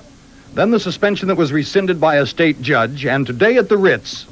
It is my decision that although a review of the evidence did not show there was a physical attack upon the referee, it is clear that Mr. Schoenfeld's conduct was physically demeaning to the official. It is also clear that but for Mr. Schoenfeld's conduct, the disgraceful and unseemly scene would not have taken place. I therefore find, pursuant to bylaw 17.3, Mr. Schoenfeld's conduct was prejudicial to and or against the welfare of the league and or the game of hockey. Mr. Schoenfeld is suspended for one game, effective 7 p.m. this date. He is also fined the sum of $1,000. In addition, as a result of Mr. Schoenfeld's conduct, the New Jersey Devils are fined the sum of $10,000. A written opinion setting forth the reasons in more detail shall be issued tomorrow. So that's what happened at the Ritz today, and that's the decision, and that is why Lou Lamoriello is coaching the Jersey Devils tonight.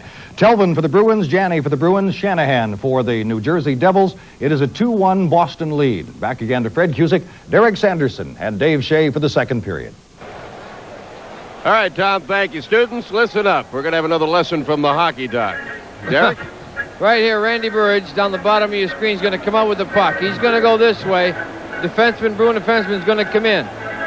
He's going to get hooked for his trouble from behind by Curvers. He gets dumped here. Casper's then going to go up here to pick up the loose puck. And at that point, The Burridge down. You're going to find 3 New Jersey Devils all in the same area with a down Burridge. Casper gets his puck loose to Plett. It's all over. Unfortunately, Curvers pokes it loose. Away the Devils go. They dump it up to Muller. Muller across. The Bruins have to back up. Right here, Gray Bork is going to make a little turnaround move once he's on the ice. Broughton slides it across. It hits Curvers, bounces loose. Shanahan just a turnaround underneath Lemlin's body. And a power play now as we're underway in period number 2. And a power play for New Jersey. Breaking Maley, he's broken up, and Casper clears it back in. And Burridge is hauled down, trying to forecheck. Winding up is Driver. Driver starts it back in the center ice, comes Maley. Maley over the line, holding. Now for Driver. Driver across for Broughton. Curvers, Broughton. Shot deflected wide by Kluzak. Around the boards, it is kept in by Broughton. They have 2 successive power plays. First one has 1:08 left. Kluzak drops and blocks the shot of Broughton. Winding up Driver, Boston forechecking, and Casper steals. Casper clears it back in. Boston changes up. In 50 seconds, we'll go into the second power play for New Jersey in this sequence. Over the line comes Verbeek. Broken up by Linsman, and it's cleared up. Now, Middleton trying to move with it. Rick Middleton gets it at center ice, holding. Gets it away to Linsman. Back to Middleton, one-on-one on Curvers. Lost it on his dribble, and McLean forced back. In 24 seconds, New Jersey will, of course, continue on the power play. The Bruins hope to take them one at a time. Brickley moving well. Gets by Wesley. Loses to Tellman. Around the board, stopped left point by Danico. Danico for Wolanin.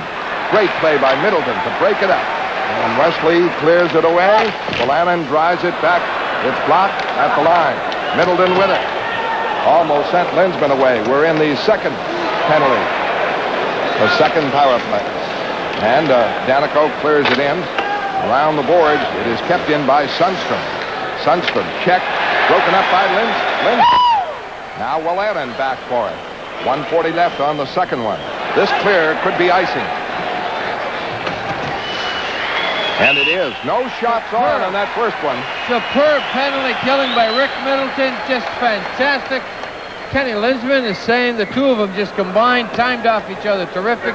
Sweep checks, blocked shots by Kluzak. Excellent effort. Now, this is a big, big kill. I mean, there's a long way to go in this hockey game, but mentally, this is a monumental opportunity for the Devils to climb back in. Like I said, you get outplayed that badly in the first period. You got to be a little flat. You're not skating. The Bruins just flying. The Devils just a little bit shaken by Sean Burke. They're stunned. Many times I had Jerry Chivas make saves behind me. I'd say, wow, that's terrific. You're stunned by it. You stand around and watch him. Yeah. Greg Johnston is on now. He played for the Maine Mariners most of the season. It's his second appearance in the playoffs. Johnston is on with Casper. 1:20 left. And breaking is Muller. Muller works it over the line. Hold. Pass broken up by Johnston. He's able to clear it. All the way down near Sean Burke. Bruins are breaking the play up at their line. Back now on the right wing comes Wolanin. He drives it in, ricochets around. Muller lets it go for Shanahan, who has scored the goal for New Jersey. Shanahan holding. Pass in front. Blocked. Still kept in by New Jersey. Muller with it. Muller check. Bruins clear it outside the line. Curvers with it. Big play. Big hustling work by Boston. 40 seconds, New Jersey power play. Muller works it over the line. And is back to Curvers. Curvers. A shot. Redirected. Shanahan couldn't put it on net. Kept in by Korn. Korn checked. Puck fought for it. Batted around. Kept in by New Jersey. Back for Curvers. Curvers. A wrist shot. Big save by Lemlin on Curvers. And that is the first or just second shot by New Jersey on their power play. 10 seconds left. Into the Boston end. Back is Kelvin. And he clears it out, and that'll do it. The Bruins kill off 2 penalties in a row against Willie Plett. And the applause of the fans. 2-1 Boston. And Driver comes back now And the play offside, Bailey was in ahead. With the score, Boston 2, New Jersey 1. Y'all watching Bruins hockey on NESN. Commented that he's playing better than he ever has. Great penalty killing by the Bruins. This is a great save. I don't know that Reggie saw this. I think he just threw a pad to an area where he was guessing. What it did is that hit Burge's foot, redirected, and Lemon just stuck it out there. And that was the only shot by New Jersey on 4 minutes with a man advantage. Excellent penalty killing up front by Boston. Kelvin winding up now. And Wesley forechecking Verbeek. Verbeek breaks up Kelvin. Kelvin kicks it away to Wesley. Wesley wheels it around and it's outside the line. Joyce trying to break. Can't. Sorella. Janney going for it. And the play is called offside. 15:45 left in period number 2. The Bruins have 2 power play goals by Kelvin and Janney. And New Jersey has a score by Shanahan. New Jersey 0 for 3 in power plays. Boston 2 for 6. I'd like to give our congratulations to another champion, the Randolph PWC team, Jay McColgan and his teammates. Congratulations. BFI, his mother works at BFI, I gotta say. Have you been on the speaking tour again? Or have you been on the golf tour? Yeah, that's what I thought. The weather was nice. 77 at the country. He only speaks when it rains. In the morning, and you go to golf in the afternoon, no? Oh. The draw to New Jersey, Velishek with it. Able to clear it at the line, stopped by Bork. Bork sends Middleton away. Middleton over the line. Sorella on him. His pass across. Crowder able to keep it in. He's held off. Velishek, check. Middleton battling for it. And Randy Velishek, who's played well for the Devils, breaks it out. Hit by Peterson. They go down along with the linesman. Swede knocks. Bork gets the puck. Long one up. Crowder can't hang on. He breaks up Sorella. Burke out of the net to cover for him now. The follow-up, Sweeney misses it. Bork wraps it back up, and the play called offside. We are 5 minutes into the second period. The score, Boston 2, New Jersey 1. Back in a moment.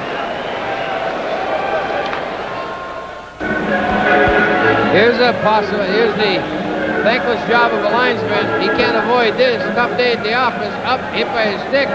Legs, body's going down. That's getting involved. That's jumping right into your work. Okay, sweet. Oof. Call on your elbows. 5 minutes played, second period, 2-1. Boston leads. A drive in by Casper. He's on with McCarthy and Johnston. A loose puck picked up by Danico. It could be icing. Waved off.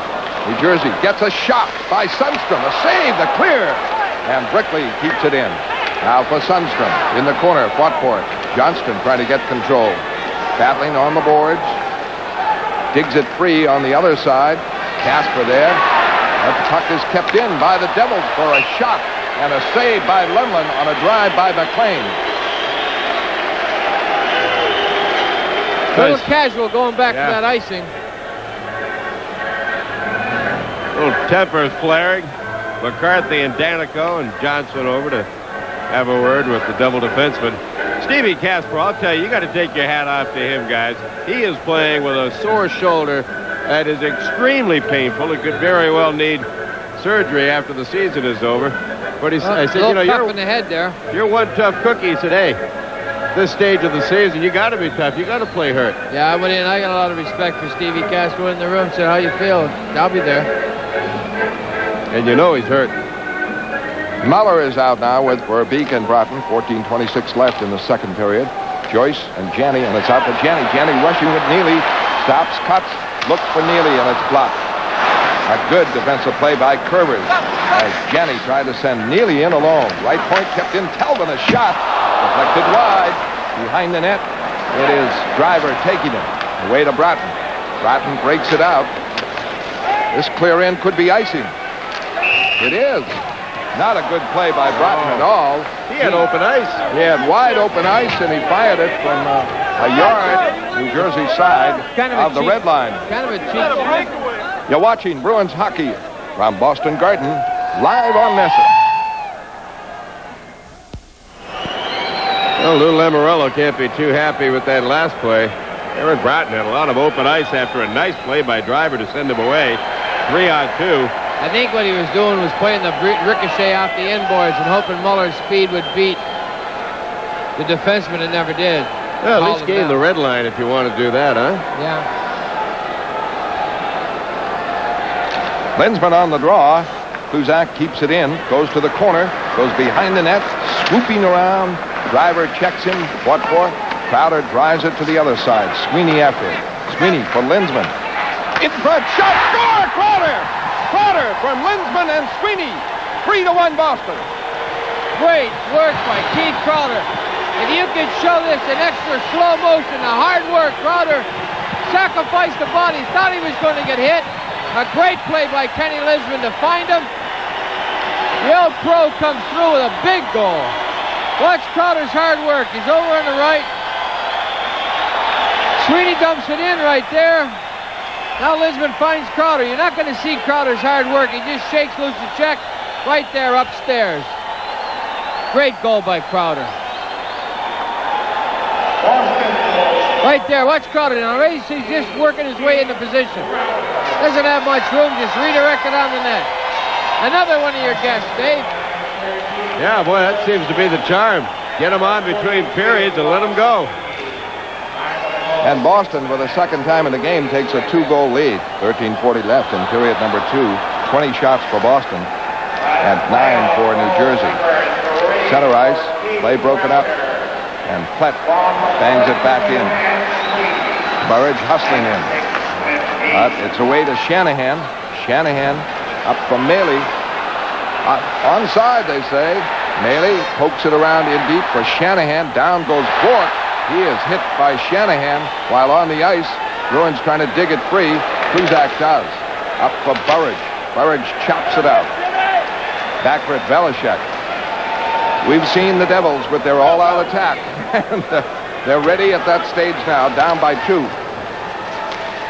In the center ice, Burridge with it. Over the line for Bourque. Bourque closing with Casper. Shot, and he missed. Hit the shaft of his stick. He had Casper wide open. Yeah, see, Raymond saying that, Derek. He said, hey, I got the knob of his stick. Ray Bourque doesn't put it in the stands like that. That hit the shaft of his stick. He beats him with this shot. Sean Burke, but the Shamrocks with him tonight. Watch this shot hit the shaft of his stick, just above his blocker. Right there, come off the stick. Look at the reaction, Derek, from the time it hits his stick to the time he reacts.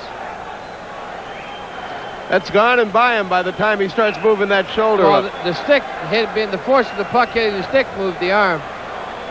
He's there saying, oh, please hit something padded. It did, too. Boston leads 3-1. Crowder the last goal. Second period, and 12:47 left in the second period. Bruins break it up.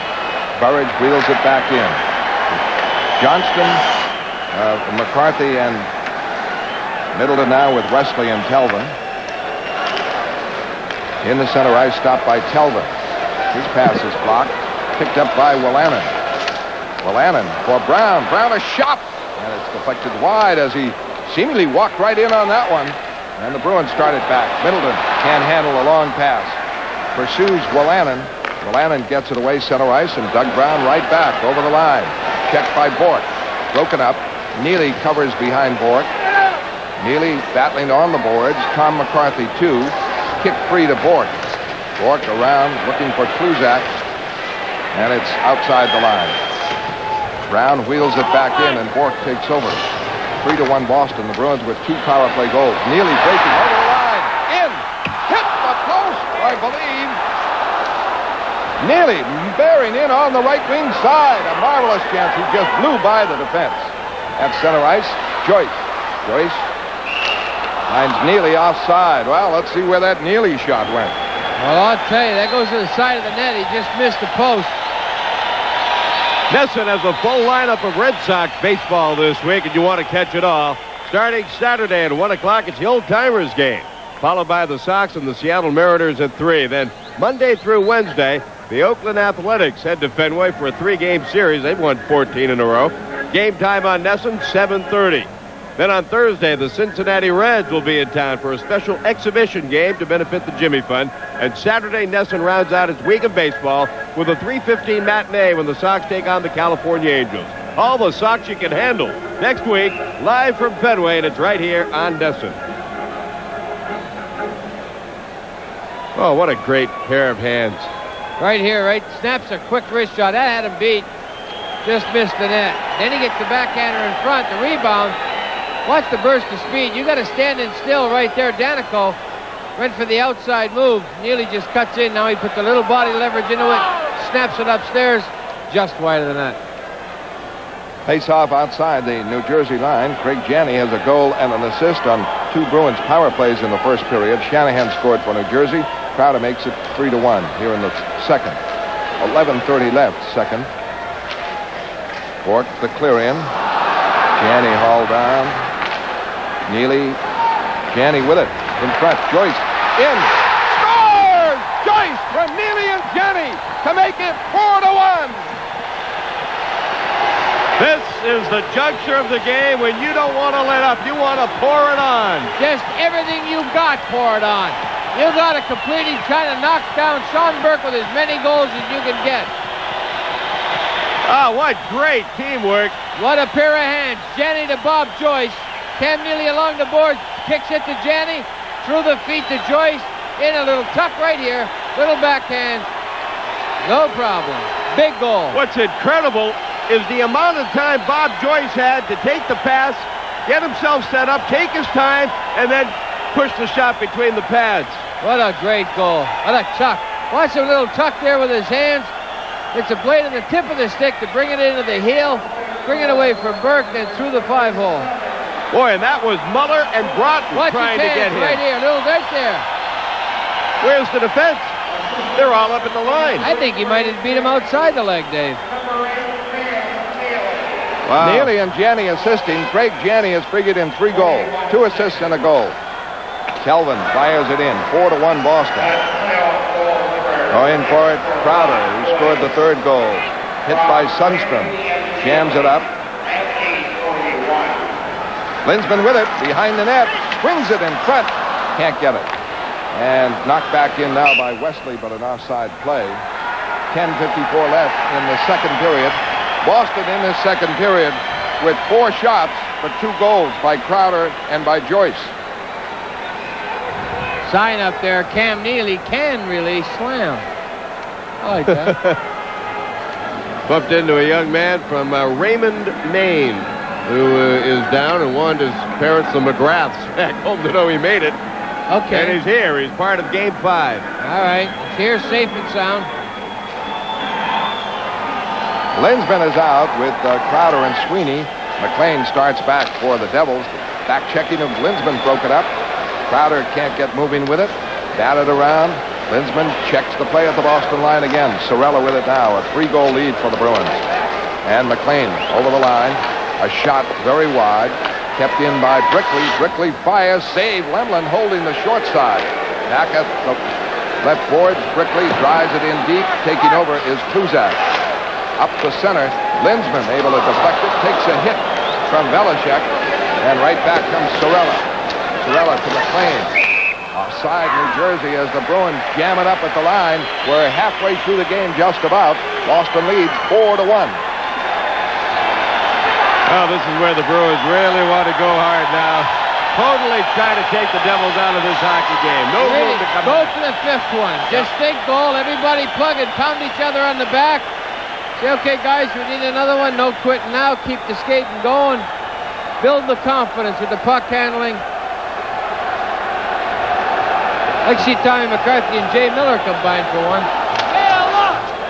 The goals in this period, Crowder from Linsman and Sweeney, Joyce from Janney and Neely. In the New Jersey end, Burke trying to clear it around. Blocked. Kept in by Peterson. His pass up. Stopped. Neely with it. Neely. Now to Muller. Or rather, Danico. Danico lost it trying to move in. And it's cleared away. Bruins forecheck. Break it up. Bork clears it away, but it's picked up by Willanen. Over the line, broken up by Middleton and cleared out, knocked back in, and called for the offside. 9:41 left. in period number 2, 4-1 Boston. Well, this young man has bounced back before. Washington shelled him in Game 6, and he came back and stoned them in Game 7 to get here. The Boston Bruins got to him for 3 goals and the drop of a hat in Game number 3, and he came right back and stoned Boston in Game 4. So the fact that Boston has beaten him for 4 goals and we're just halfway through the hockey game, that's not going to rattle his confidence. Well, the thing is that he can be beaten so often. It may rattle the confidence of his teammates, though, Derek. Welanin starting the play. Checked by Burridge all the way. Trying to get away from Burridge and Plett. Now Shanahan does. Shanahan to Korn. At the corner, Calvin had it. Now Shanahan puts it on net. Tough angle. Saved Lemlin. Plett drives it out. No icing called. The Bruins down the forecheck.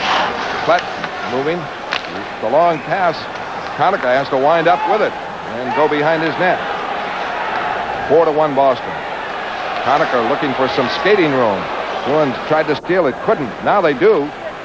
Kasper gets control, back to Kluzak. Bork drops it for Kasper. Kasper takes a hit, jams it up. Penalty coming up. And it's Kasper was hit on the boards. No, he's going to... He The Bruins blow. had possession. Yeah. He didn't blow He's going the to call whistle. Plett.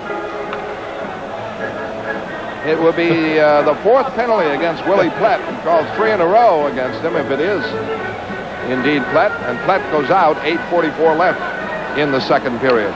I've never seen a triple minor called on anyone before. Have you? On any level? Yeah, I've had a couple called on me. Have you really? I mean, I've seen double minors and a major, but...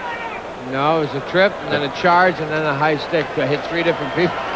Well, you must have been insane. I had 7 minors 1 period in the first period when I was a rookie.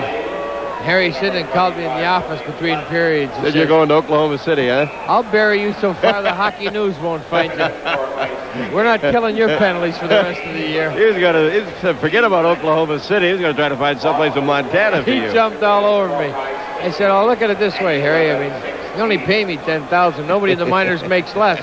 He says, well, you got a point there. Just stay out of the penalty box. There was somebody better, they'd be up, right? Yeah. So don't throw that bluff at me. Try something else. He said, well, how about you be on the bench then? 7 minors. Muller is out. Verbeek and Broughton, the power play New Jersey. This is their 4th. They're 0 for 3. The Bruins are 2 for 6, with Janney getting an assist and a goal, and then later another assist into the Boston end.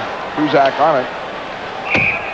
And it's deflected off a New Jersey Devil driver, and a face-off called by Morrell outside the line as Kluzak tried to clear it. Well, it's going to take an awful effort, a tremendous effort by the New Jersey Devils with the way the Bruins are playing to even make this respectable.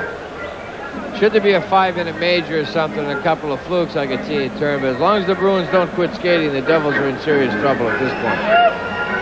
Well, the Devils, if they're going to hope to make a dent there, are going to have to start skating. They've had a little of the wind taken out of their sails. Not that they skated in the first period, but they aren't really motivated right now. Driver for Curvers fed in the Boston end. Ray Bork is back first, trying to clear it around Broughton, able to keep it in. Broughton holding. Power play New Jersey. Driver to Broughton. Into Muller. Works it in front. Blocked by Bork. What a play. Stick on the ice. Blocked the centering pass and swept it away. That right there is an example to all young defensemen. When you're really in trouble and someone's got the puck under control in the corner, the stick on the ice, save you a lot of times. Here comes Muller for Verbeek. In deep. Chased by Bork. Kluzak around the boards, kept in by Broughton. Broughton is checked. Burridge trying to work it out. Burridge does. And Ray Bork going for it center ice, clearing it in, and Burridge hustles in, gets it in the New Jersey end, holding it, trying to jam it up there. And creating a little havoc in the Devils' end, and stealing it is Linsman. Linsman crossed for Middleton. Middleton couldn't move in with it. And the Devils break it out, coming over the line. Verbeek broken up by Wesley. 40 seconds on the... Here's Linsman stealing. He's in alone. Hits the post. Fake Burke and hit the post to his right on a backhand. Short-handed bid. Curvers now center ice. Bruins in a shorthanded bid by Lindsman. Around the boards, trying to golf it out, can't do it. Sundstrom, a shot. Great save by Lindsman. Puck fought for it. Kept in. Back for Driver. Holding. Shot in, deflected wide. Sundstrom for Driver. In for Sundstrom. His shot blocked. Kept in by Shanahan. Check. Middleton. Loses. Shanahan moves it across. A penalty coming up on Boston again. A cross check. And they'll continue to be shorthanded. 2 seconds left on Plett's penalty. 6:46 left in the second period. I don't know if the camera picked up Kenny Lindsman right, getting Derek. interfered with and dumped flat. John Cuniff went berserk on the bench. Nothing happened. Then he calls a penalty. That's pretty shaky as far as I'm concerned. Kenny Lindsman didn't hit one. He hit both posts. And he moved in on Burke. He hit the post to the left of Burke, and it went right across the line and hit the post to the right of the Devils goaltender. Still refused to go in. And that is luck. Or bad luck. Not goaltending, that's luck. Was it the guy that said if I didn't have bad luck, I wouldn't have any luck at all? Right. Watch this. Kenny Lindsman steals the puck. Comes in cold. He's got a great move right here. Now he's way across Burke's beat. Hits the one post, goes across, hits the other post, and goes out. Boy, Reggie had to be big ears. He makes 2 in a row. Sundstrom moved in. Stand-up goaltending. Well, Michael Telvin for a cross check, and there'll be time to drop the puck with the 5-on-3, and then the Bruins will get one man back. And the Devils keep it in, and Driver moves it right in. Shot goes wide. Bruins get the man back, but they are still short a man. And Bourque is able to clear it all the way down to Burke. 6:30 left, second period, 4-1 Boston. And this is the 5th power play for New Jersey. Ray Bourque lost the stick. Around the boards, Bourque without the stick, getting the loose puck. Johnston, and he is hit. Puck kept in by Curvers. Ray Bourque has a stick now. Casper without his. Kept in by Maley. Maley, pass, deflected, and a save. Casper trying to make a hand pass, can't do it. Puck kept in. Casper is without the stick. He gave his to Bourque.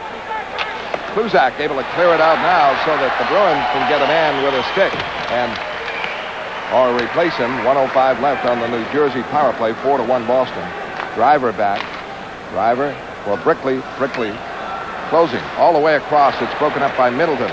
Middleton trying to come out and gets it away over the stick of Lindsman. Lindsman breaks up the play. Starts in again. Here he comes short-handed. The save by Burke.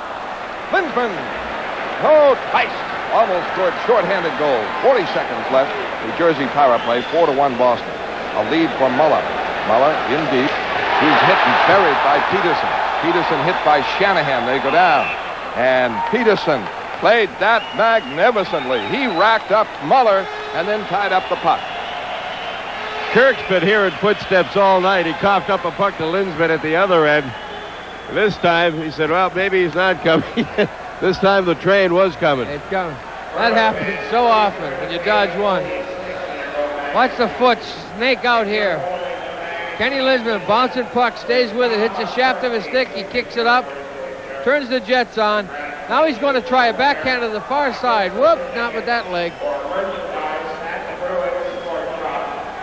Here's another example of how the Devils like to work their power play. Maley, purposely in the slot, only this time McLean couldn't handle it, went off his leg and deflected in off of Reggie. That's tough to set up. Passes off of pads.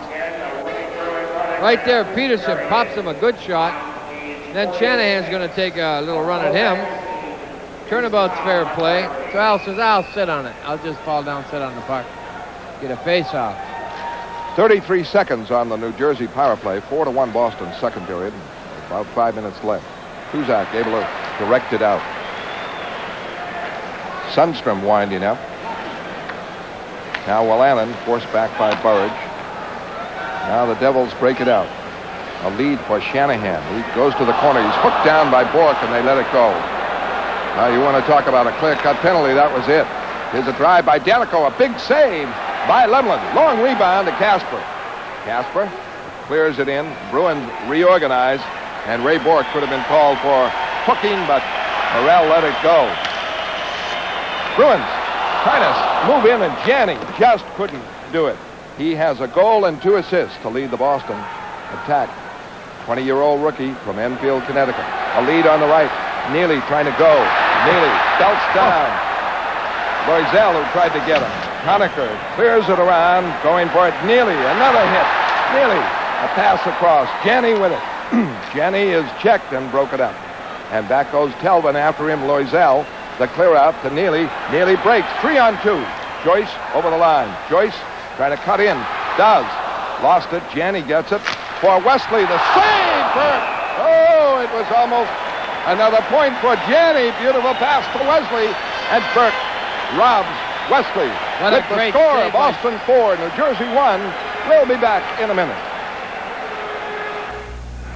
Well, with all due respect to the great strides the New Jersey Devils have made this season in their first playoff season, there's only one reason why they're here tonight. That's number one. Watch this stop. A scorcher. Great save that was. Boy, he battled that one all the way. Sean Burke is set, top of the crease. Oh. Great pair of hands this kid's got. He got all the tools. Craig Janney, 2 assists, 1 goal. He's figured in the first 2 power play goals for Boston. Boston 2 for 6 in power plays. New Jersey 0 for 5. 4 minutes left. Sweeney is out. McCarthy and Crowder. The Devils get it. Curvers. Good pass for Verbeek. Verbeek over the line, but offside on the left is Korn.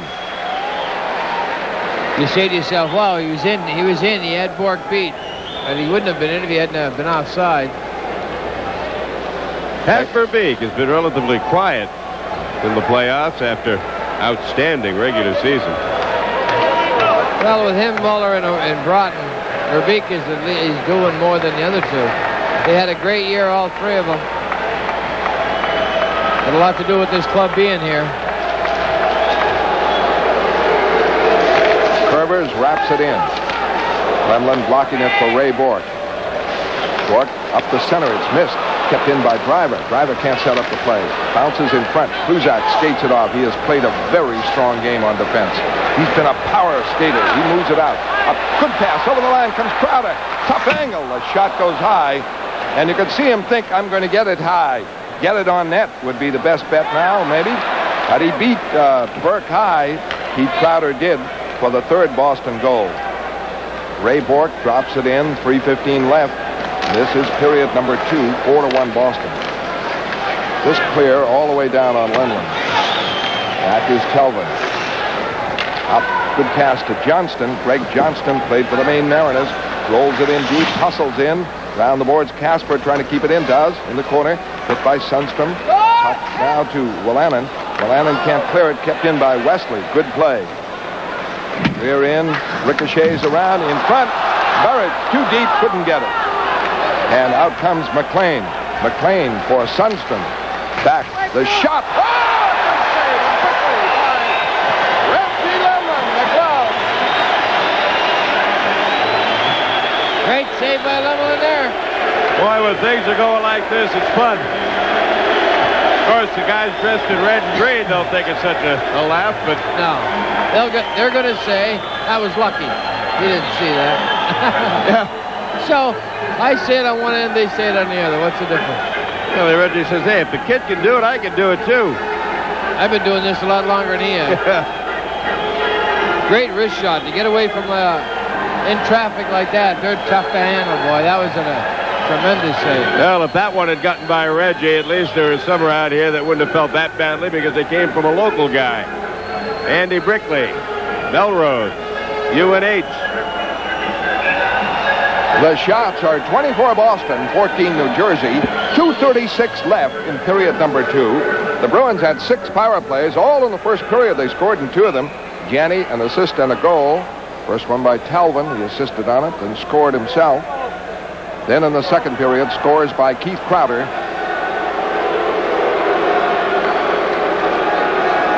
And Bob Joyce. Face-off down, Neely gets it away, starts it out. Checked from behind. Loses at the line, fights to keep it in, does. Knocked around, Bork can't contain it at the line. Gets it to Janney. Janney flipped it back in with 2:18 left in Period number 2. Shanahan scored after the Bruins had taken a 2-0 lead in the first period. Bruins break it up, keep it in. But Neely can't set up the play. Now it's kept in again by Janney. Neely, shot, missed. Neely in on the right wing side where the great chance. McLean coming back, overskates it. Has to start the play again. Back for Danico. Wolanin. Snapped in by Wolanin. Around the boards. McLean trying to get it, but it takes a weird hop. Bork intercepted by Loisel. Loisel trying to put it in front. Great block there for Boston by Joyce. Puck kept in again on the boards. Now cleared out. Driven back in, knocked wide by Lemlin. New Jersey called offside. 1:31 left. Some pressure there by the Devils. Boston leads 4-1. The shot standing at 24-14. And a great setup for Neely a moment ago. Oh, dandy. Just Cam Neely thinking upstairs all the way. Just missed that. He's missed that corner twice. Great play by Janney and Joyce and Neely. What a great... They're on a roll tonight. That line's devastating. It's not over yet. In the first period, Boston 18 shots and 6 for New Jersey. Hoffmeyer is making some kind of protest for Dennis Morel. Lou Lamoriello, president general manager of the team, is on the bench for Jim Schoenfeld, suspended for 1 game. There's Lamoriello. Fined $1,000. New Jersey Devils fined $10,000 by the president of the league, John Ziegler. Announcement just before the game. So Hoffmeyer and Lamoriello are directing the team. 1:25 left in the second period. Bruins forecheck. Wesley a shot wide. Velishek is on it. Right on him is Crowder. They clear up and kept in by Telvin. Telvin moving up on the right wing side. Slides it into Crowder. Crowder drops it for Sweeney. The shot blocked. Loisel starts it back out. In the center ice, Maley. Maley over the line, allowed to penetrate, and the shot goes wide. And he really walked in rather deep. And the puck jammed up on the boards now. Brown is starting to jam with Linsman. Semifinal action, Tucker Anthony Golf Classic, continues this Sunday on NESN. Starting at 7, Rayburn Country Club goes up against Salem Country Club in a 3-hole match to decide who heads to the championship match on May 15th. That's Tucker Anthony Golf Classic, Sunday at 7 on NESN. You know, a week or so ago, Clive Fazioli of Tucker Anthony played the country club. And he said holes 6, 7, and 8 he played in threes. But you had a 3, didn't you, on 6? Yeah, I got lucky. Rolled one in, yeah. And you had a 3, that long putt on 7. But Fred, when I made that 60-foot putt, you said you weren't going to mention that they don't ask you how you make the par. Had to be. You got a 3 in that hole. I wouldn't want to diagram. I never made a putt that long before. What great greens at the country club. 50 seconds left in the second period. 4-1 Boston. Face off to Middleton. Quick clear out. Curvers wraps it back in. Bork handles it. Gets it away to center ice. Middleton lost it. And it's back over the line. Looking for it. Muller checked. Keeps it away from Casper. Checked all the way back. Drives it in. Kuzak there. Loose puck picked up by Verbeek. Around the boards. Johnston drives it out. 20 seconds left in the period. Back comes Verbeek. The clear in. First on it. Bork around the boards. It's back for Curvers. In for Verbeek. Verbeek near the net. Forced behind the net. Checked by Casper. They battle. Heavy action. Down he goes. And matching penalties. Casper and Verbeek. As Casper upended him with 2 seconds left. Verbeek is mad. Why? Why is Pat Verbeek upset? You see the replay of this. He gives Casper a backhander in the head, a high stick. Casper returns the favor. Then he outmuscles him and slams him to the ice. He's just upset out of embarrassment, I guess. Casper and Verbeek in the battle. You'll see it behind the net, off to the right of Here's Lemon. Stevie Casper going in to pick up Verbeek. Takes him the first time. Verbeek says, yeah. Now he's going to wait. Little cuff there. Bang. Right, little right hook. Stevie gives him a return right hook. Now they're locked up, an elbow in the head. Stevie says, enough of this. Okay, see you later. Tough little jousting going on here. This right there's the punch in the head. Cross-check in the chin. High stick to the neck. Throw him down. Steve Casper showing plenty of strength there. A mean streak with a sore shoulder. The face-off to the right of Lemlin with 2 seconds left. They need Burke in. Couldn't take him out. Bruins took Lemlin out with 3 seconds left in the period. Maley signaling to Hoffmeyer. John Burke is asking, do you want me to come out? No, that was Maley who made the play, and they're taking him out. John Burke's down there slapping his stick. Do you want me out? And now they take him out. Let's go, guys. 2 seconds left. The extra man on for New Jersey. 4-1 Boston. 24 shots Boston. 14 New Jersey. Maley will draw with Linsman. Linsman just has to foul it up for a little bit. Just create a little turmoil right there at the face-off. The difficulty there is to think just foul it up. They try to go right for the net. Not a bad move by Maley, but they never got the shot on. And the period ends. Maley went right for the net. Good play by Maley. And he has been a surprisingly good performer and a steady and consistent one for New Jersey. New Jersey 8, Boston 6 on shots, but it was Boston scoring twice, and New Jersey blanked despite 3 power play opportunities. After 2 periods of play, the score, Boston 4, New Jersey 1. Stay with us. Dave Shea chats with David Maley. That interview and more right after this message.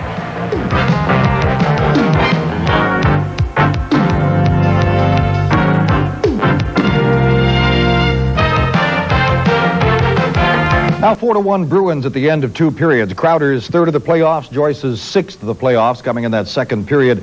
Shots on goal now through the first 2 periods of play. The Bruins with 24 and New Jersey with 14. Bruins out shooting New Jersey 18-6 in the first. Jersey with an 8-6 advantage in the second.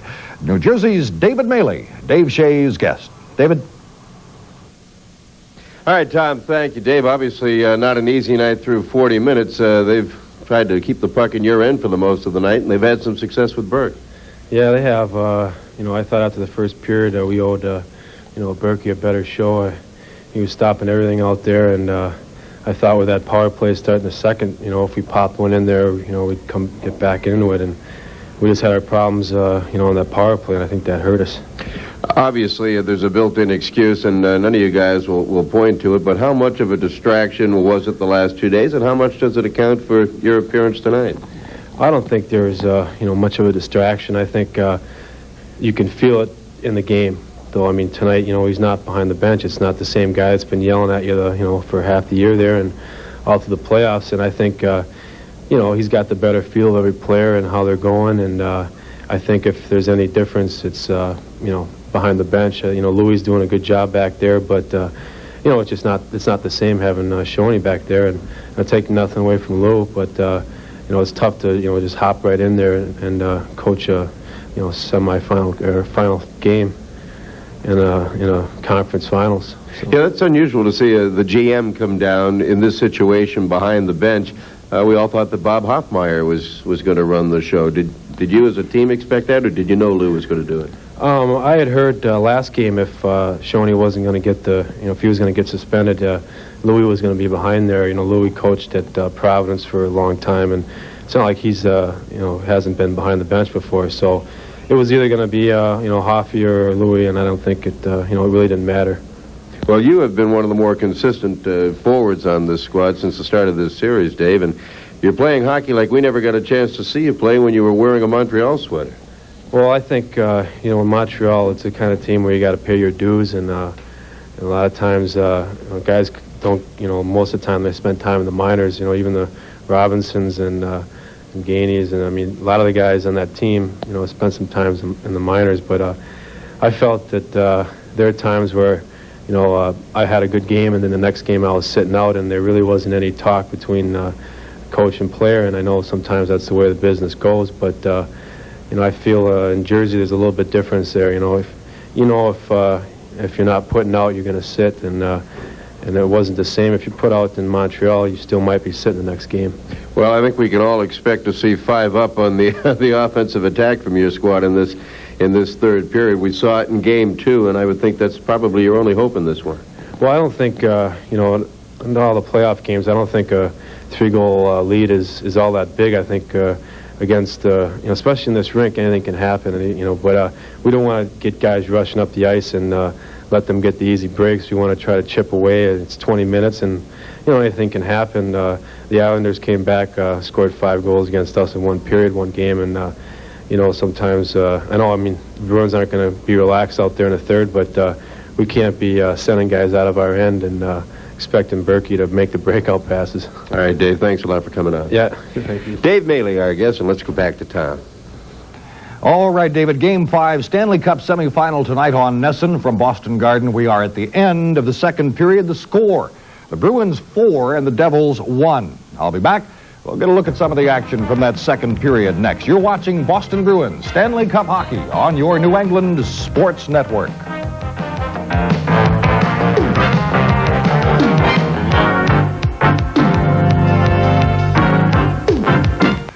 After one period, the Bruins led the Devils 2-1, which is okay, but it just doesn't reflect at all the nature of the play. The shots on goal did. Boston 18, New Jersey 6. But that man, Sean Burke, was keeping the Devils in striking distance. And to open the second period, golden opportunity for the Devils. They would start with a power play for 4 minutes. Significant point in the game here. Those first few minutes, the Devils, though, got only one shot on goal. Reggie Lemelin took care of that. And Crowder and Joyce pushed the lead to 3. It to the other side. Sweeney after it. Sweeney for Lindsman. In front. Shot. Score! Crowder! Crowder from Lindsman and Sweeney. 3-1 Boston. Janney hauled down. Neely. Janney with it. In front. Joyce. In. Scores! Joyce from Neely and Janney to make it 4-1. Now the score was beginning to reflect the play. Bruins by 3. Billy Plett in the box here. On your left, the all-time leader in penalty minutes in the playoffs. And how close can you come? Observe Ken Linseman's bid for a 5th goal. Post, it walks the line, hits the other post. Excuse me, Ned, but mercy. Saves, here's one to hold on to by Reggie Lemelin. For Sunstrom. Back. The shot. Reggie Lemelin, the glove. 4-1 Bruins at the end of 2 periods of play. That's where we are in tonight's 5th game between the Bruins and the Devils from Boston Garden. Red Wings and Oilers play their 5th game of the semifinals out in the West tomorrow night in Edmonton. Oilers lead that one 3-1. Now before tonight's 3rd period, back to the Garden to Fred Cusick and Derek Sanderson. Thank you, Tom. 4-1 Boston leads. Well, the story for the Bruins, if you really want to look at it, I think, is Craig Janney and his moves. That line is playing exceptional. Bob Joyce, just Cam Newton's broken it a couple of times down the zone. But really, Fred, you're right. Craig Janney is the catalyst that makes that line go. He never gives up on the puck. Consequently, his wingers are always thinking offense. Geez, I think Craig's going to come up with it again. They break, and when he does, he makes the right play. So often he's done it that we're going to be expecting big things from him, and deservedly so. The man has a lot of talent. Well, as his line mates learn what he does, although what he does is really the unexpected, will they really learn? Well, will they learn? I don't think they're going to be able to pick up everything, but the thing is that it'll be an attitude, a philosophy they'll carry into the game, that as long as they're moving and skating, Craig Janney's going to find him and give him the puck eventually. And that's what this game is all about, really, is putting the puck in the net. When you get the opportunities, or during the course of a game, you start to really not worry about the score because you know you're going to get your chances. It's a matter of concentrating then and putting them in. Now, at the start of the second period, there was a double minor against Willie Plett, most of it to be served, and New Jersey could muster just one shot. I thought the forwards really did the job. They did. Ricky Middleton, Kenny Linseman, Casper Burridge, they did it, and Sweeney did a terrific job, especially Ricky Middleton and Linseman. They were just exceptional. Middleton's flying it. He's playing pulling out all the tools and all the stops on the defensive aspects of the game. Well, given a break or two, Ken Linseman could have had 2 short-handed goals. That's how good the Bruins were in killing the penalty. Boston leads 4-1. Here's Tom. All right, Fred, I'll be back with more in a moment. You're watching Boston Bruins Stanley Cup hockey on your New England Sports Network. We're at the end of 2 periods of play from Boston Garden. The Bruins lead it 4-1.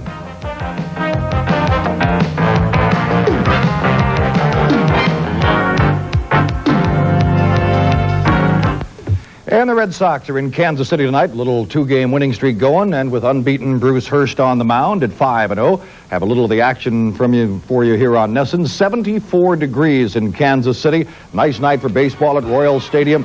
Left-hander Floyd Bannister, after his 5th win of the season for KC, he had lost 2. Game's first hitter, Ellis Burks, into the left field corner. He goes for a leadoff double. After Marty Barrett's sacrifice bunt put Burks at third, Sox scored on a Wade Boggs check swing grounder to short. For Boggs, his 12th RBI of the year, 1-0 Red Sox. On the mound for the Sox, Bruce Hurst, looking to go 6-0 for the season. KC started, as did the Sox. Leadoff hitter Willie Wilson whacks one down the line into the left field corner. The Royals have their first hitter on base. After a groundout sent Wilson to third, he scored on this Danny Tarnable infield hit that should have been the third out of the inning. Sox 1, Royals 1. Second inning, Sox take the lead after a Jim Rice double, first extra base hit since April 18th. Jody Reed lines one to left center. Watch that slide by Jim Rice. Made it a 2-1 Red Sox lead.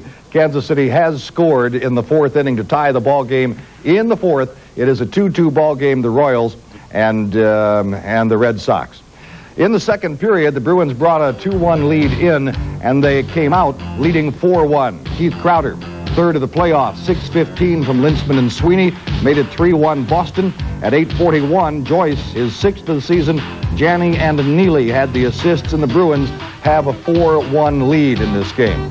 Tomorrow night, it'll be Game 5 in the series out west between Edmonton and Detroit.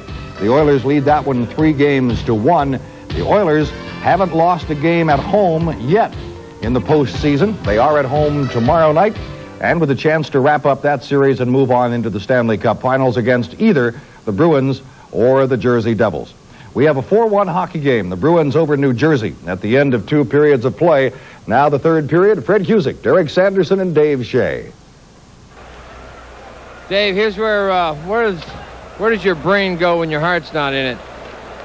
This is a defensive lap by the New Jersey Devils. The puck goes over, pops in the air. Cam Newton's going to win the struggle with the bouncing puck. Get it back to Bork. Bork is going to take it up and drive it in. Right here at this point, they're covered. There's 2 guys swooping to the puck. Everybody should be in place. Now the defensemen are driver and curvers. Right here. Now you're going to see at this point, there's driver and there's curvers going to go for the puck. Broughton standing out here with Kluzak. It should be Broughton going to the puck so curvers can stay back. Now he's covering at this point, everybody all right, but the dump pass into Janney, and there's Muller, and Broughton got into play. Puck's in the net. The defenseman up along the board, staying up too high. Just a defensive lap. Underway in the third period. Driver wraps it in. Around the boards, it's all the way out. Curvers. Off foot driver again. Trying to combine with Muller, doesn't work. Joyce, pass blocked. New Jersey with it. Muller is back over the line. Shanahan is on. And Kluzak blocked the shot. Muller keeps it again. Takes a hit from Kluzak. Back to get it, Janney. Around for Bork. Bork out for Joyce. Bob Joyce has scored a goal. He clears it over the line. He's checked in deep. Wraps it around the New Jersey end. Muller there. Bumped by Janney.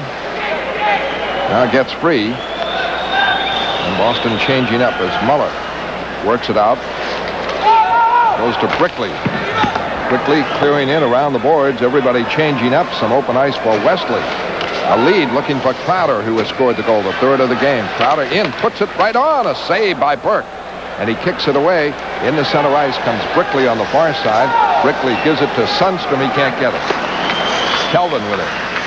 Pass blocked. Kept in. Wrapped in by Brickley, not hard. Tipped away by Lemlin.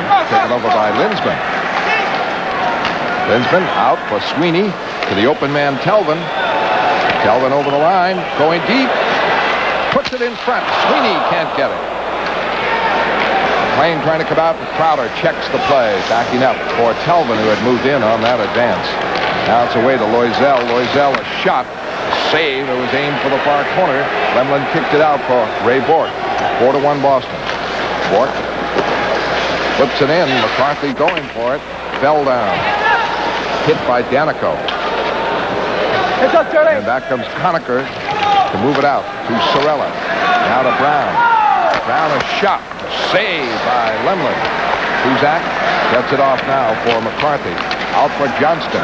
Johnston is hit and dropped by Velishek. Burridge is spilled. Loisel gets it, tips it in. Brown hustles in on Kuzak. 4-1 Boston.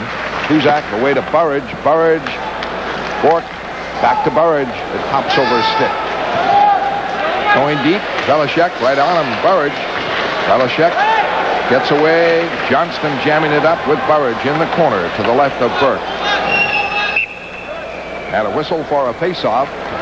And with the score of Boston 4, New Jersey 1, we'll be back at the Garden in a moment.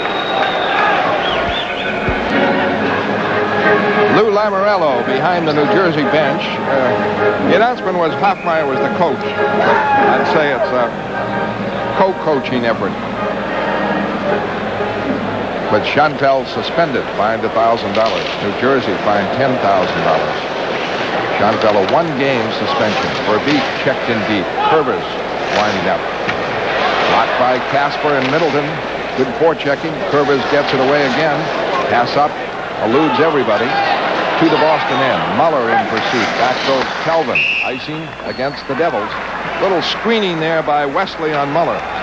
Boy, Glenn has played an outstanding game tonight. They've all played well, but Glenn Wesley made some heads-up passes. Heads-up player, Glenn Wesley. He can handle the puck well. Skating well. Kurt Muller had a little bit of a stride on him there, so he opted to interfere with him.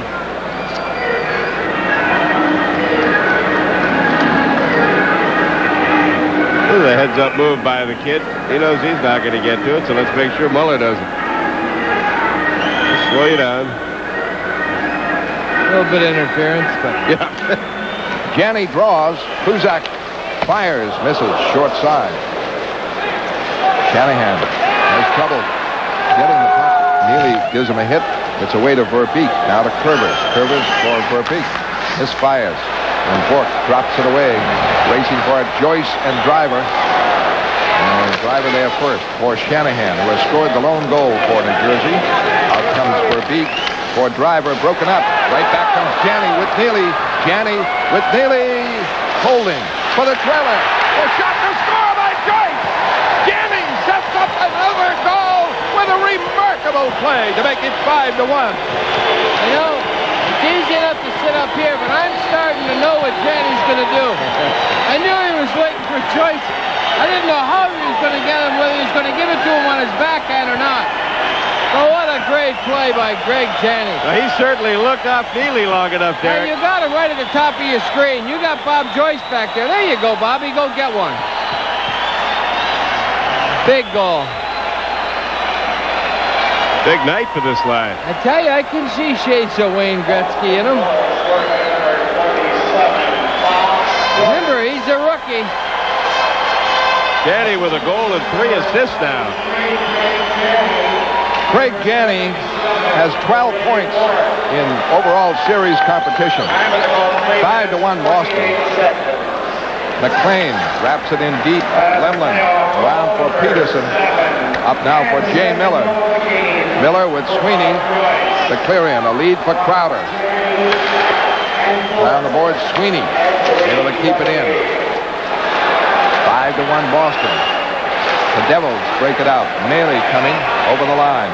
Closing. Moves in deep. Trip. No call. Bruins get it. Sweeney hit by Welanen, clears it out. That was a hard hit.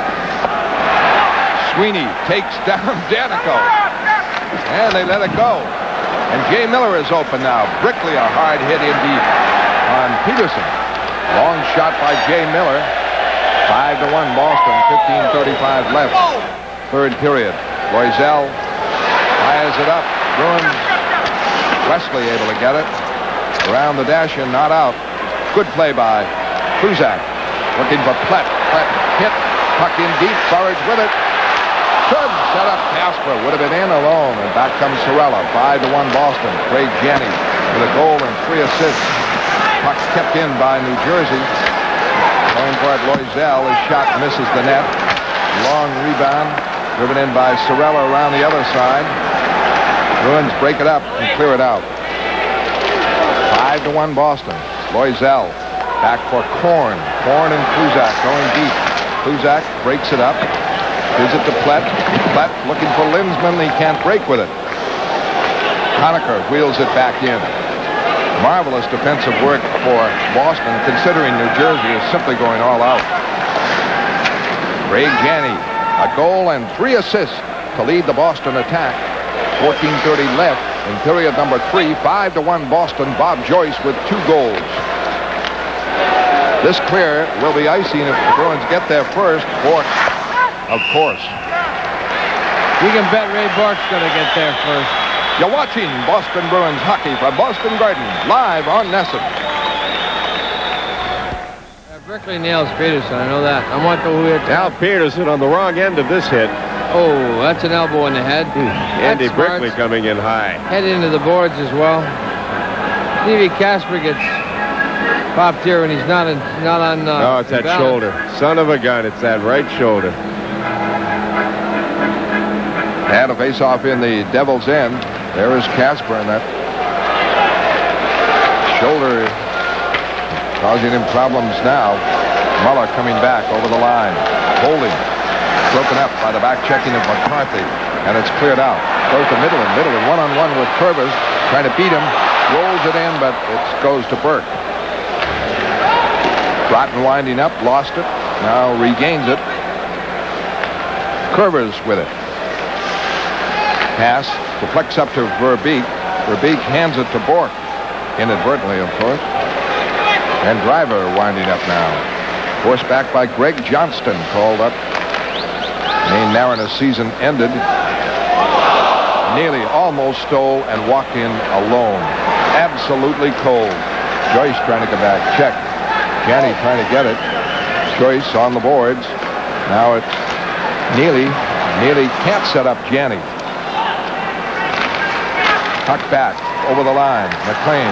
Muller. Shot high. Missed the net. Bounces around. Muller.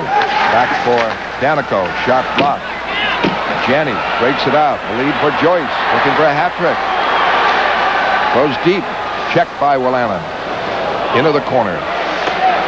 Neely battling, and a whistle and a face-off. 12:55 left. Period number 3. It is 5-1 Boston. 27 shots Boston. 17 New Jersey to this point. This summer, NESN brings you AAA baseball action from Pawtucket, Rhode Island's McCoy Stadium. This Thursday, the parent club will head down Route 95 to take on the Pawtucket Red Sox. And NESN will have all the action for you live starting at 6 p.m. Pawtucket Red Sox baseball all summer long, right here on NESN. Well, I would think at this juncture, Steve Casper's going to get the rest of the night off. I would. I'd give him the night off. Too valuable. Wait, he is hurting. You can see it in his eyes. But he looks right overlooks the pain, gets above the pain. Trying to tell him I'm all right. Yeah. Not very convincing. He has to shake his head. Yes, he can move it from side to side. Tough, but not very convincing. Glenn's been out with Miller and Crowder on the wings. Miller into the corner, moving it. Willamon trying to clear it. And he gets it up to McLean. McLean away to Maley. Maley over the line. Pass blocked by Wesley. Loose puck picked up for a drive and a great save on Willamon by Lemlin. Sundstrom keeps it in. And a penalty. Kelvin was knocked down. Penalty on New Jersey's Maley, I believe. No, it's going to go to McLean. He just popped Kelvin from behind. Tried to do it very sneaky-like. Now, Danico didn't want anything to do with Jay Miller in there.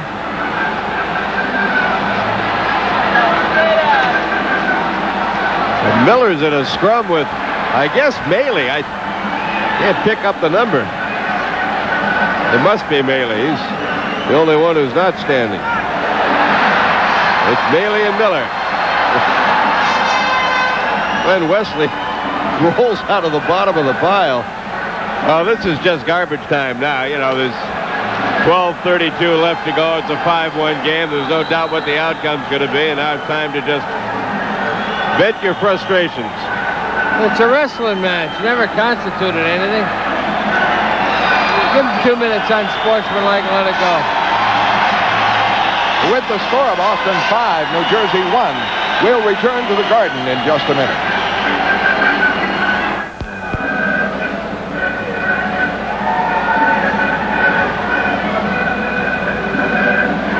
I think that was Jay Miller's first shift of the night, wasn't it? No, he's been out. No. Oh, no. Where were you? Well, I just didn't notice him until then. Took a slapper. Oh, look, I'm sorry. I just didn't notice him. Wait till Jay hears that. Jump in my suit. McLean gets the original if holds up. He's got to get it for Papa Delvin. That was what the whole call was for. Danico and Crowder will get matching penalties, and I assume Maley and Miller. Here's the shot from the point. I didn't think it got to Lemon, and that hit McLean in the foot. That's what got him so upset. That's why he went and took Delvin out. That's awful dead, you know. To hit pads, why would it bounce like that? He must have been upset at Michael jumping out of the way of it. Well, that's smart. No, the extra penalty goes to McLean, and the Bruins will have a power play and a chance to increase their lead. The Bruins are 2 for 6 in power plays, and they all came in the first period. And New Jersey is 0 for 5. You keep all that in your head?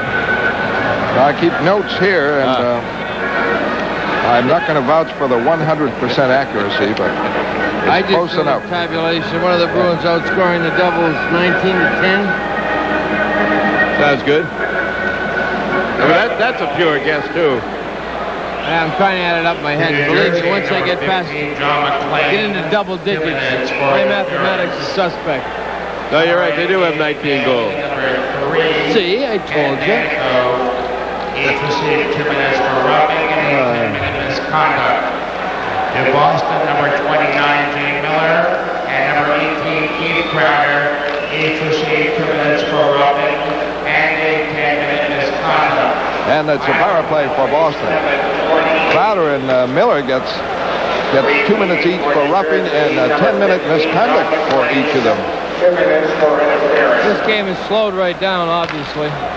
Gianni winding up. He's been the offensive star with a goal and 3 assists, and he breaks away from Loisel over the line. A flip for Joyce. Joyce can't handle it. With a high pass, had to make the high backhand flip. Belichick check behind the net. Gianni again.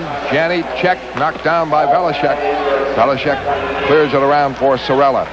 Sorella fires it out. Power play Boston. Ray Bork on. Up now for Joyce to Neely. Neely over the line, ridden off. Belichick able to clear it out. And it goes to Doug Brown. Brown drops it off for Conacher. In deep. Conacher holding. Hit now into the corner. And the puck bounces back for Bork. Bork away to center ice to Kluzak. The drive in. McCarthy going for it, trying to center it. Deflects around the corner to Sweeney. Sweeney gets it. Sweeney holding now to Linsman. Linsman back, and it's across now for Kelvin from Wesley. In front, Sweeney.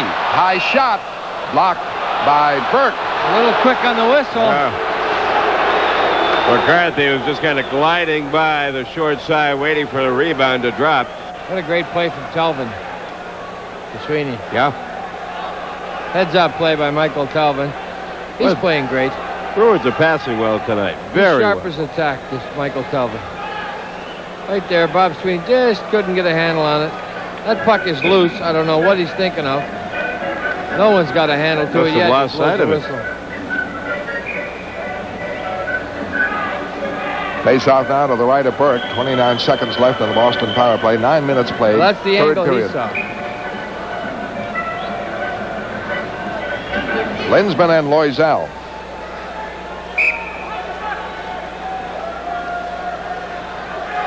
Edmonton is up 3 games to 1 over Detroit. Detroit put up a magnificent battle, but no match for them in overtime. Wesley fakes, gives it to Linsman. The shot scores! Linsman, a power play, makes it 6-1 from Wesley. Nice goal. I like to see Kenny Linsman shoot. He's got a Got a quick shot. Got some great accuracy. Like to see him shoot more. Mr. Playoff. Boy, he gets pumped up for playoff games. I'm with you. I'd like to see him shoot more. He's got a great little shot. Yep. What do we have here? Kenny Linsman in 15 games has got 8 goals and 12 assists. Well, nice little feed by Wesley. Nothing but time. In 16 games. There's McCarthy out in front of Burke again. A power play for Boston. They're 3 for 6 on power plays. Out comes Sweeney now, picking up Platt. As Sweeney has replaced Casper at center. Casper, shoulder injury. Here's Sweeney in front. Scores! He waited for Burke to go down, and Sweeney makes it 7-1. Nothing but hard work by Randy Burridge in the corner.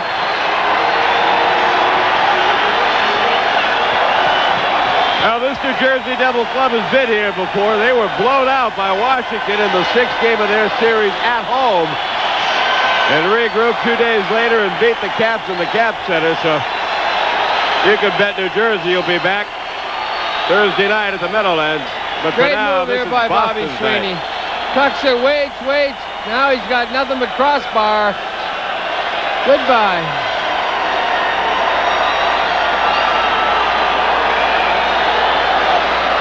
Well, the significant thing is to beat Burke. Sure. That's the thing. Oh, you're right, Fred. The Bruins ought to keep shooting. Willie Platt would like to have seen a pass prior to that. In 12 shots since the first period, the Bruins have 5 goals. Good to see Bobby Sweeney get one.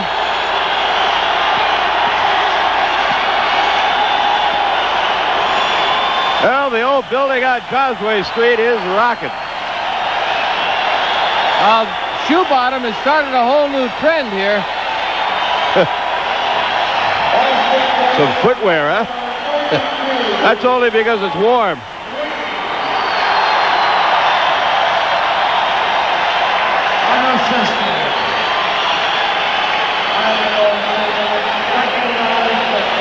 Now they're throwing pucks on the ice.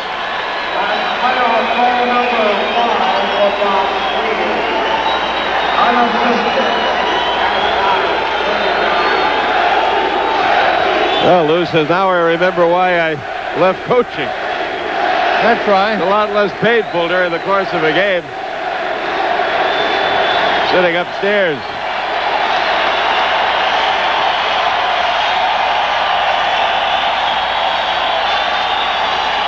Well, the story of the game really has been the defensive work of the Bruins. But, of course, they've had just so much offense that makes good defense. True, it is. It is all defense, too. The defense played exceptionally well. 2 games now. They only gave up 18 shots in New Jersey.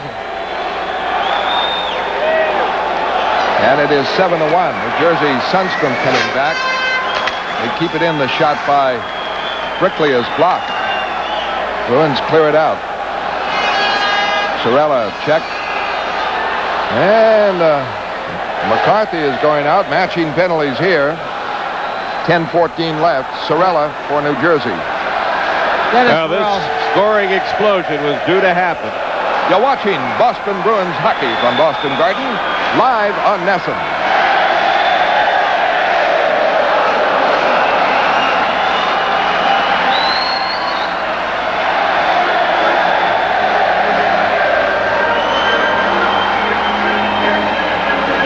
Joe Sorella and Tommy McCarthy will have a seat. Matching minors. They were jousting a bit. The philosophy behind Dennis Morrell at this point, I think, is to try to curb anything silly. Back to Ray Bourque. Bourque drops it in the New Jersey zone. Belichick back for it. Now the driver starting away. An errant pass stopped by Kluzak for Neely. Neely checked. It bounces for Joyce. Joyce with 2 goals. Hauled down in the corner. Around the boards, Neely throws a hard hit. Janney fighting to keep it in. Joyce moves in on Driver, and Belichick now starts it away. Off for Andy Brickley. Brickley, a bouncer from center ice. Lemlin drops it for Kluzak. Kluzak up for Joyce. Away to Janney. Bork coming up. Janney flips it in as the lines change up. 9:23 left in the third period. 7-1 Boston. Big night for 20-year-old Craig Janney with a goal and 3 assists. Ken Linsman a goal and an assist. Horn is back to Loisel. A shot and a save. The clear off for Burridge. Burridge out with Telvin. Off for Telvin. Telvin moves into the corner. Looks like he swung at the Lannon. Puck kept in by Burridge. Sweeney on the board. And a face-off call. 8:51 left.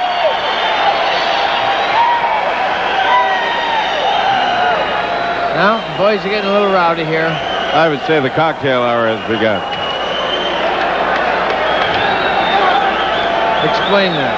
This one's over. Oh, okay.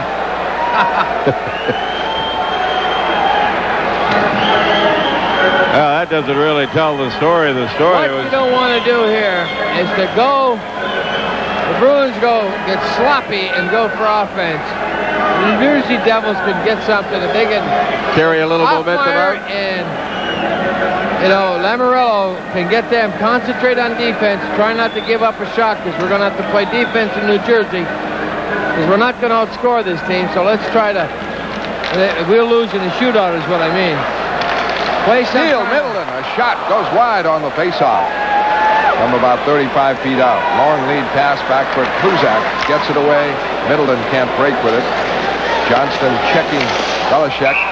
And the puck deflected into the stands on Belichick's pass on a faceoff call. 8:35 left in the third period. 7-1 Boston. Looks right at home now, eh? Glenn Wesley, an old veteran now.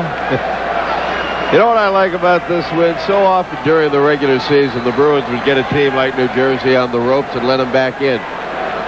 Tonight they had that killer instinct. They had them down and they kept pounding away at them. Kept pounding away. I like that. I think that's what they've learned about this club. Terry O'Reilly, John Cuniff making very sure they bounce back on Washington. You got this team on the rope. Put them away. Off for Telvin. Telvin trying to set a play to Janney. Janney taps it in. Belichick starting for New Jersey. Up now to Broughton. Broughton clearing in. Shanahan going for it. And Wesley in the corner. Banged away. Driver. A screen shot. A save by Lemlin. Boy, holding call. Reggie just spread himself up. Spread himself out. And prayed that the puck would hit him. Reggie hasn't seen that yet. You're right, Derek. You're right. He couldn't see it, so he just put his arms out a little bit, Hit the moved bottom his legs of the out, blocker. and hoped that it would hit him, and it did. Kept his arms down at the bottom of the blocker. In case Reggie tapes these things and watches them later, we'll call it a great save, but Reggie knows. Oh, yeah. But that's the intelligent thing to do. Sure. Cover as much net as I can. I've lost it. Let's see if somebody hits me. NESN is the place to keep up with your baseball this summer. Get a look at some of the other divisions. Later this month, NESN gives you a preview of the AL West as the Sox take on the likes of Seattle, Oakland, and California on a 2-week West Coast swing. Then in June, it's old home time as the Sox face a full month against their rivals in the AL East, including the red-hot team from the Cleveland Indians, who have lost 6 in a row, the New York Yankees, and Detroit. NESN, your place for baseball this summer. Sundstrom out with McLean and Brickley. Curvers and Driver. Power play. They're 0 for 5 power play. Driver, a shot, missed the net. Rebound. Kept in by Brickley. Behind the net. Sundstrom hit by Kluzak. Brickley there. Bruins get it. Bork gets it up to Casper, so Steve is okay as a penalty killer, and he's out. And he drops it in the New Jersey zone. 1:35 left on the New Jersey power play. Sundstrom starts away. Driven in by McLean, but into the stands on the face-off call. 7:34 left here in the third period. The only way you're going to keep Steve Casper out is to chain him to the bench. Stanley Cup play, he'd love to have a ring. I know that. This guy would, too.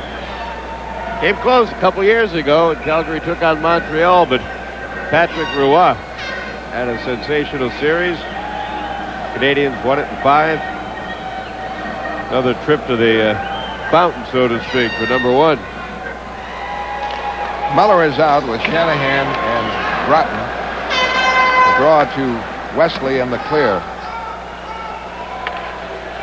1:15 left. New Jersey power play. Shots of 30 Boston, 21 New Jersey. And Muller trying to move in, does. Into the corner, back for Telvin. Telvin hit. Gets it away to Middleton. Middleton fires it across. Telvin, very mobile, very active. Gets it out to Sweeney. Sweeney scored the 7th goal. Winding up is Shanahan. Off for Broughton. Broughton holding. Now to Curvis. His shot blocked by Sweeney. Sweeney trying to break it out. Drops it now for Johnston. Johnston holding. Fires wide. Johnston fights for it. Tries to cut in. Can't do it. Greg Johnston has played well. Used mainly killing penalties. Has taken a shift or 2. Bork fires it up and hits Sorella. Face-off at center ice. 27 seconds left on the New Jersey power play. There's the stump. There he is. Great series he's having. He's had 3 great ones. He was a force in the Montreal series. Yeah, I mean series. Your Stanley Cup. Oh, okay. Great playoff. Yeah. Okay. Breaking it down into its finite terms. I know. Sean Burke was sensational in the first period. The Bruins had 18 shots. Had he not been, this score might be something like 13-1. Oh, easily. Could have easily been Neely, and the chances he stopped Neely up there when they won 3-1. Could have been 9-3 Boston. Time to make. What? Bruins Both did those get signs up. 2 power play goals. Janney scored 1, assisted on 1. Big night for Janney with a goal and 3 assists. 20-year-old rookie. Hanukkah moving in. Hanukkah gives it off for Driver. The shot wide. Korn checked. Blocked by Lemlin. Puck driven up. Not out. Driver able to keep it in. Korn behind the net. Check. Korn gets it. Korn coming out of the corner. Bork is after him. Puck kept in. A backhander by Loisel. Blocked. Bruins back at full strength. They clear it away, and this will be icing. Not icing. Wave it off. Boston at full strength. The pass to Sundstrom is an offside pass. 5:45 left in period number 3. Domination is the only word you can think of in this game from start to finish. From the start. The only thing that was in doubt was could Sean Burke hold the fort long enough for the Devils to get a couple. They just really didn't mount much of an offense at any given time. An off night for the Devils. Bruins will have their hands full Thursday night. Wesley had 3 assists in addition to Janney's goal and 3 assists and Joyce's 2 goals. 5:41 left. Puck deflected to Wesley in the Boston end. The teams are at full strength. Wesley clears it out. Joyce can't break with it. Sundstrom clears it back in, and taking over is Wesley. A pass up, stopped, kept in by Sundstrom. A shot, a save by Lemlin. Loose puck, knocked away by Janney. And a fan yell. Saved by Reggie Lemlin. Bruins trying to keep it in. Burke forced to come out. Can't clear it away. Joyce wheels it back in, and Burke is there. Almost a hat trick for Bob Joyce in Stanley Cup play. Joyce's pass to Janney is ruled offside. Tonight's game is being brought to you in part by Nissan Cars and Trucks, built for the most important race of all, the human race. And by Budweiser, proud sponsor of the 1988 U.S. Olympic team. This Bud's for you. And by Sullivan Tire Family Car Care Centers, because family spirit is what Sullivan is all about. Boy, that was a self-defense save by Sean Burke. Tries to shoot it out. He's not really prepared for the turnaround. Uh-oh.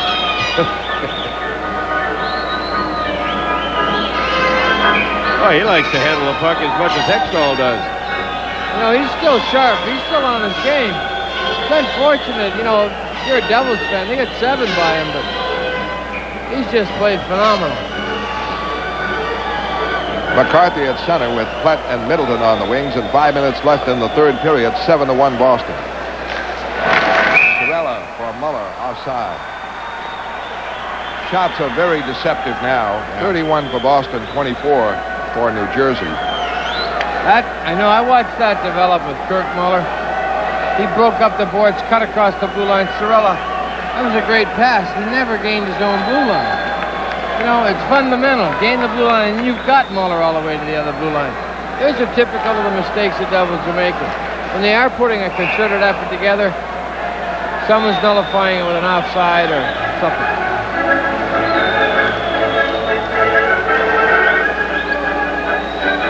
Face-off again called just outside the Devils' blue line. Muller against McCarthy. Terry O'Reilly using everybody. Everybody gets a letter. Middleton broke it up. Kept in by Platt. Platt can't set up McCarthy. Telvin bats it up. Stopped by Curvers. Curvers pass stopped by Telvin. And he flips it right back in. Middleton trying to get it. Can't. Left point. Wesley drives it to the corner. Platt there. Platt trying to make the play to the point man. Loses to Shanahan. Now it's out to Muller. And Muller breaks over the line. Cutting back. Gets it in front. It's knocked away from Verbeek, and Platt clears it out. Loose puck to Telvin. Michael Telvin's been everywhere. He scored the first goal on a setup from Janney, a power play, and he has demonstrated great mobility. Sweeney forechecking. He scored the 7th goal for Boston. Sweeney is out with Burridge on the left and Johnston on the right. The long clear to the Boston end. All the way down to Lemlin off the board. Ray winding up. Burridge to Sweeney. The clear in. Johnston hustles in. Collides with Velishek. Around the boards. Velishek picking it up. Now to Driver. Loisel. The lead on the right for Doug Brown. Brown knocks down Kruzak. Bork rattles Conacher and takes the puck. Around for Johnston, can't get it. Driver drives it back in and misses the net. 3:10 left. Bruins ice it. And we're down to just about 3 minutes left. Face-off in the Boston end. Well, if the Bruins-New Jersey series warrants a Game 7, NESN will have all the action for you live from the Boston Garden Saturday night. Tom Larson will be your host for Bruins Digest starting at 7 p.m. And the face-off for that do-or-die Game 7 will be 7:30. That's Saturday night if Bruins hockey live right here on NESN. I just saw that sign. What'd it say? Time to make the donuts. Time to make the donuts, Jim. Hey, Jim's probably just as happy he wasn't here for this one. There's a fan for you right on top of it. The humor sometimes gets me. Oh, love it. Janney against Sundstrom. 3 minutes left in the game. Draw back for Wesley. Wesley broken up. Puck kept in. A penalty coming up on Janney.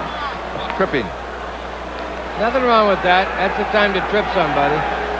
He tripped McLean, who was looked like he might move in and get a shot off. Neely is for tripping. Not well. Wait a minute. It is Janney. Oh yeah. Well, hopefully we'll have a chance to talk to Craig Janney on the postgame. He had a tremendous night tonight. It's a good penalty. McLean's all alone going in front. Janney doesn't trip him up. Amazing how the penalties even out. 7 apiece power plays. Isn't it something? Just astounding. And how many in a row did New Jersey get called for there in the first period? 4 in a row? 4 in a row. Yeah. And then Willie got 3 in And one Willie goal? got 4 in a row. And Willie got 4.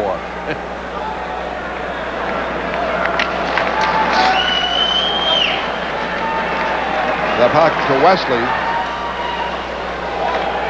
Wesley clears it. What a great face-off that was by Kenny Linsman. Danced around and ended up kicking it over to Wesley. Linsman has a goal and an assist. Power play goal. Quickly back. A mile offside McLean. And the face-off outside the Boston blue line. 2:33 left in regulation. So New Jersey says, listen, we have the Bruins right where we want them. This is just like Washington. Yeah, exactly. I bet you they are thinking that way, Fred. I mean, It isn't quite like Washington, though, is it? Washington, they lost 7-2 and then went for the final game. Right, and on the road. Now they're going home facing elimination. First time that has happened. Believe me, they're not thinking we got them where they want them. Wesley clears. Kerber's winding up. The penalty killers are Sweeney and Burridge, Kelvin and Wesley. Puck driven in, bounced near Lemlin. Lemlin trying to make the clear, stopped by Driver, who's well up. He lost it to Wesley, and Wesley clears it. Winding up is Broughton, 1:10 left. Terry O'Reilly makes a change. Muller gets it over the line to Driver. Driver in. Kervis. Save. Kervis walked right in. Driver moves it to Shanahan. Shot, missed the net. He had a great chance. He has scored the lone goal for New Jersey.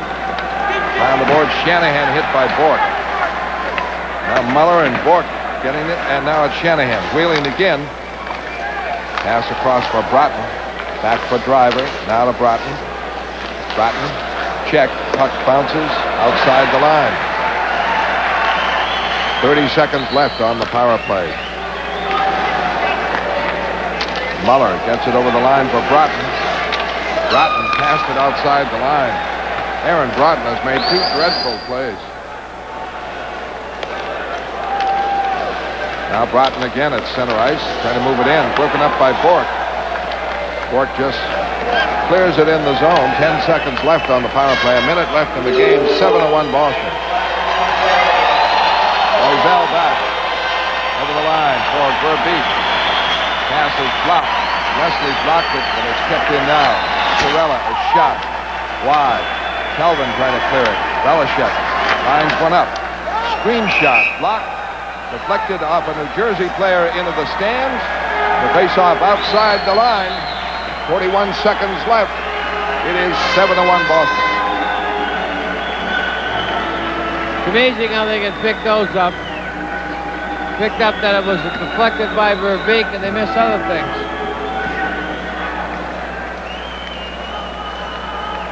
Waiting for the face-off, Loiselle against Janney.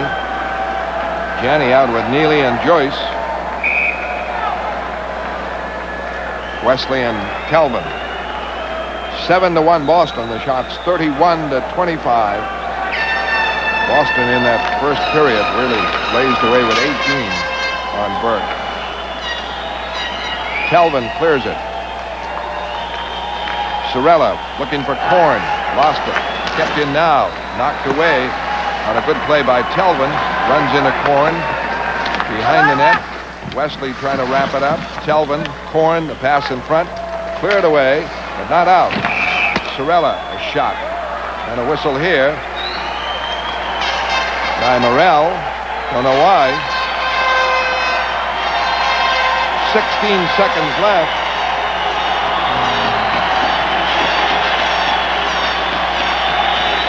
Faceoff's called outside the line. Bruins won't argue about that. Boston leads 7-1. Oh, it called it offside. Said it popped in the air, I think. For a quick second, he never got a handle on it before it trickled out. Craig Janney, a goal and 3 assists. Glenn Wesley, 3 assists. Bob Joyce, 2 goals. Ken Linsman, a goal and an assist. Jay Miller is out for the final 15 seconds, playing defense. Jay Miller back for it in the Boston end. Clears it outside the line. Rolls back now. That's it. An impressive, dominating game by Boston right from the start. They salute Reggie Lemlin. Terry O'Reilly heads for the dressing room and has to be very pleased. The firecracker goes off. What kind of nut is that? And with the final score, Boston 7, New Jersey 1. Stay with us. Dave Shea talks with Craig Janney. That interview and the rest of the NESN postgame show right after this message.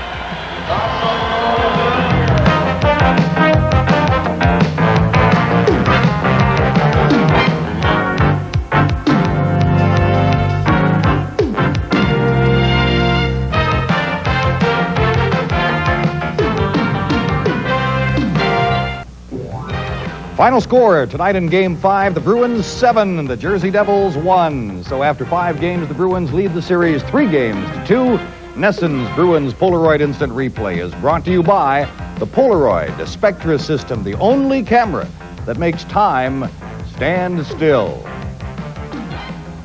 So the Bruins are 1 win away from an appearance in the Stanley Cup Finals. That 1 win can be difficult to get. They win it 7-1 tonight over the Jersey Devils. Craig Janney, one of the keys in this one for the Bees, a goal and had 3 assists as well. He is Dave Shea's guest at Boston Garden. David? All right, Tom, thank you. Craig, it was due to happen. You guys were ready to explode, and it happened tonight. It's good to see. We've been having a lot of chances in every game. It seems like the whole team getting a lot of shots on Sean.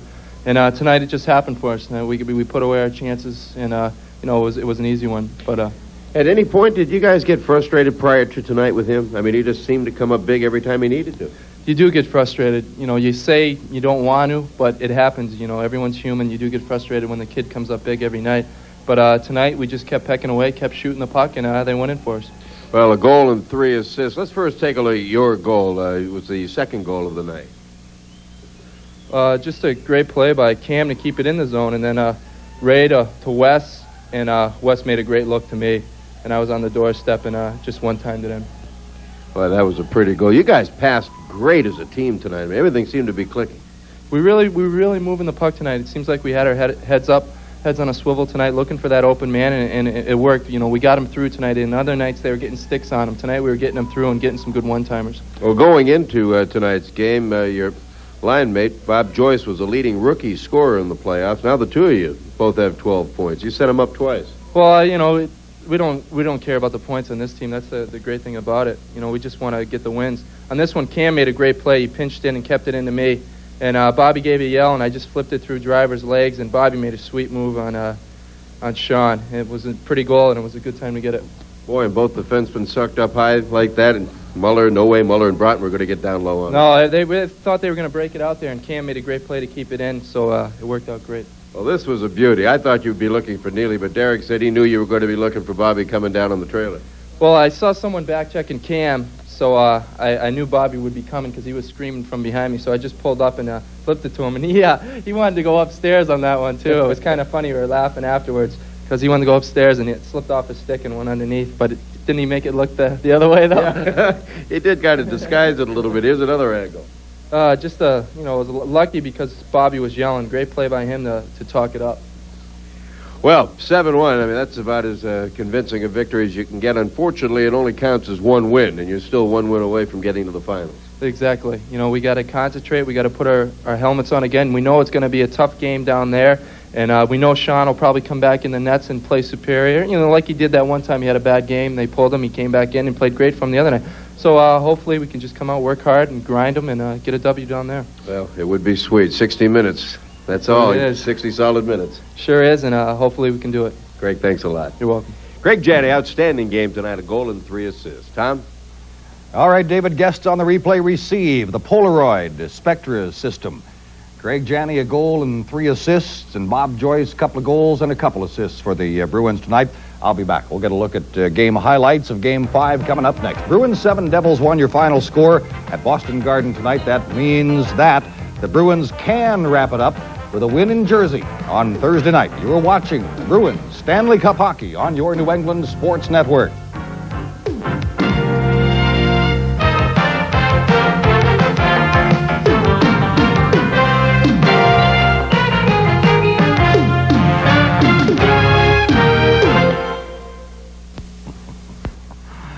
The Bruins, can you believe it? 1 win away from being in the Stanley Cup Finals and 2 chances to get that 1 win. Thursday night in Jersey or Saturday night back at Boston Garden if it doesn't happen at the Meadowlands.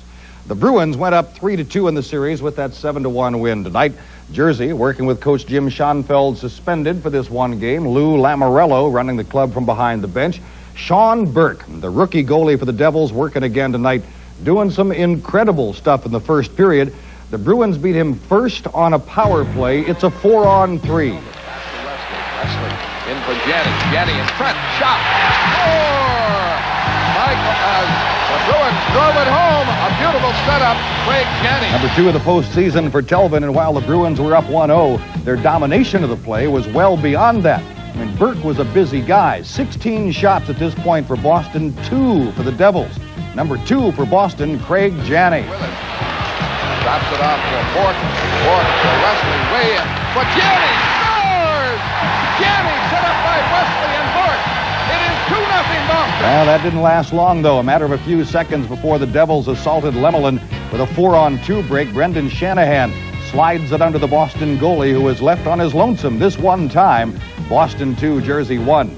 Second period now. Jersey opens with a 4-minute power play, but this was the only shot they got. Lemelin the save. Now the Bruins bid to put this one away. Crowder scores, then Joyce. Sweeney after it. Sweeney for Lindsman. In front, shot, score! Crowder! Crowder from Lindsman and Sweeney. 3-1 Boston. Janney hauled down. Neely. Janney with it. In front, Joyce. In. Scores! Joyce from Neely and Janney to make it 4-1. Bruins looking pretty good now, up 3 late in the second. See Willie Plett sitting there. This penalty makes him the all-time penalty minute leader in playoff competition. Now check this. Kenny Lintzman in on Burke. It's not just 1, but 2 posts. Hits the first, then the tightrope act along the goal line, and hits the post on the other side, too. Lemelin just not allowing Jersey anything. Sundstrom. Back. The shot. Oh! End of 2 periods, 4-1 Boston. In the third, the Bruins simply made sure this one didn't get away. Holding for the trailer. The shot to score by Joyce. Janney sets up another goal with a remarkable play to make it 5-1. Wesley gives it to Lindsman. The shot scores. Lindsman, a power play, makes him 6-1. Sweeney in front. Scores! He waited for Burke to go down, and Sweeney makes it 7-1. So the Devils are the guys pressed up against the wall, and the Bruins find themselves 1 win away from the Stanley Cup Finals. It would be their first trip since 1978, when they lost to who else? The Montreal Canadiens. They are not a factor this year anymore. Fred Cusick and Derek Sanderson next, one last time for the night before they shut out the lights down at Boston Garden. The final, Bruins 7, the Devils 1. You're watching Bruins and Stanley Cup hockey on your New England Sports Network.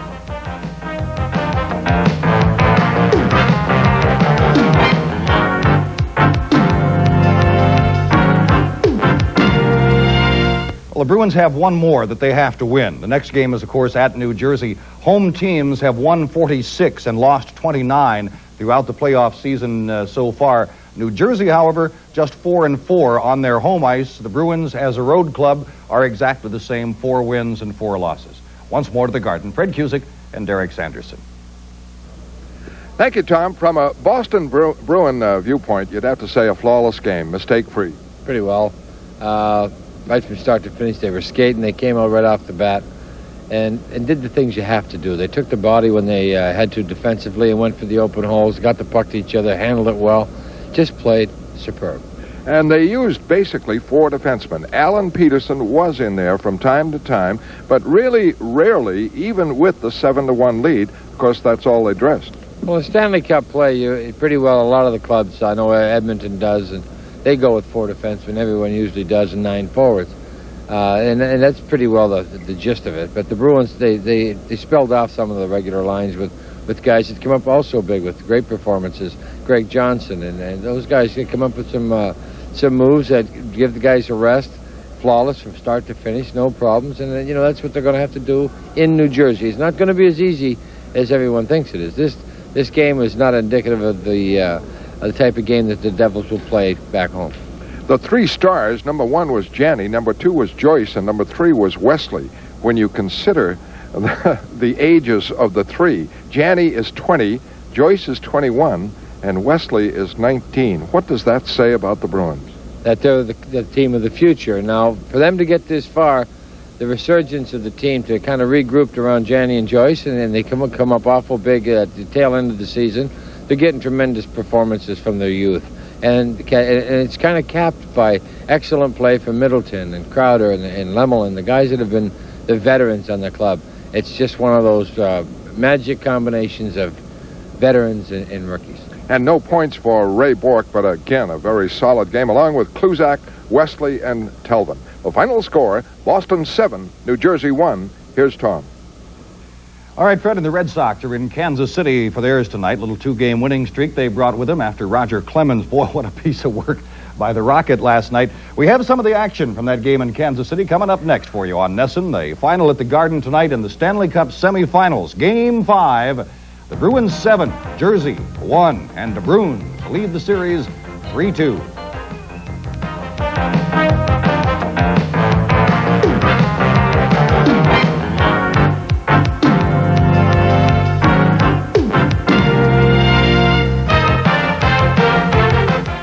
It is Game 5 of the Red Sox tonight, too, on this current road trip. They are in Kansas City trying to come home with 3 wins and 2 losses for the Minneapolis-KC trip. They won 1, lost 2 in Minnesota, won the first of 2 in Kansas City last night. Here's the way things have gone so far tonight. Nice night for baseball in Kansas City, 74 degrees at game time. Floyd Bannister on the hill for the Royals, 5-2. First hitter of the ball game, Ellis Burks, doubles into the left field corner to lead off the ball game. After a Marty Barrett sacrifice puts Burks at third, Sox score on a Wade Boggs check swing ground ball to shortstop. 12th RBI of the year for Boggs, 1-0 Red Sox lead. Bruce Hurst for the Sox, 5-0, looking to go 6-0. KC started the same way the Sox did, though. Willie Wilson doubles into the left field corner. The Royals have their first man on. Ground out sends Wilson to third, and he scores on Danny Tarnable's infield hit that should have been the third out of the inning. It's a tie ball game. Now the Sox take the lead in the second after a Jim Rice double. First extra base hit since the 18th of April. Jody Reed, the left center, scores Rice. Heck of a slide, huh? That makes it 2-1 Red Sox. But the Royals come back to tie it. Singles by Jackson and McFarland. Runners at first and third. Balboni bangs one to left. A ground rule double. Jackson scores 2-2 in the fourth. Kansas City grabs the lead in the fifth. Single, walk and an error loaded the bases. Second baseman Frank White to the opposite field. The RBI single. Seitzer scored. Bo Jackson's second hit of the night scores another one. 4-2 Kansas City. The Royals knock out Hurst in the seventh after a Bo Jackson single and a stolen base. Mike McFarland doubles to left. Jackson scores, and it's 5-2 Kansas City. Hurst gets yanked here. Wes Gardner comes on and is greeted by a Balboni 2-run home run. 7-2 is the score. Kansas City leads it. The game is in the seventh inning of play. Game 5 in the other semifinal series, Edmonton-Detroit, is tomorrow night in Edmonton, and the Oilers could finish that one with a win in their own building. The Oilers won Game 1 at home and Game 2, and then they took 1 out of 2 in Detroit, so they could finish it up there tomorrow night. For the Bruins and the Devils, Game 6 will be at the Meadowlands on Thursday night. The series could end there. If not, of course, it'll go to Game 7. That'll be back at Boston Garden on Saturday night. The fat lady has some traveling to do, because she's got to be sure where she's going to be needed. She may have a job in Edmonton tomorrow night, possibly Jersey on Thursday. Just a cautionary note, our understanding is she is to be accompanied, escorted by Yogi, never over till and so forth. Final score 7-1. I'm Tom Larson. That is tonight's Bruins Polaroid Instant Replay, brought to you by the Polaroid Spectra System, the only camera that makes time stand still. Once again, that final score, Boston 7, New Jersey 1. The Bruins now lead the series 3-2, 1 away from the Stanley Cup Finals. Join us here on NESN for the Bruins-Devils Game 7, if there is a Game 7 on Saturday night, beginning with Bruins Digest at 7 o'clock, and then the play-by-play with the opening face-off, 7:35, Fred Cusick, Derek Sanderson, and Dave Shea with a call. Thursday night at 6, It's a day off for the Red Sox, sorta. They'll be in Pawtucket, take on the AAA farm club, the Paw Sox. Eric Reed and Mike Stenhouse will have the call of the ball game here on your New England Sports Network. The executive producer of Boston Bruins hockey is Mark Wenzel. Our coordinating producer, Mike Baker. Associate producers, Liz White and Kate Monahan. And our graphic coordinator, Tom McNeely III.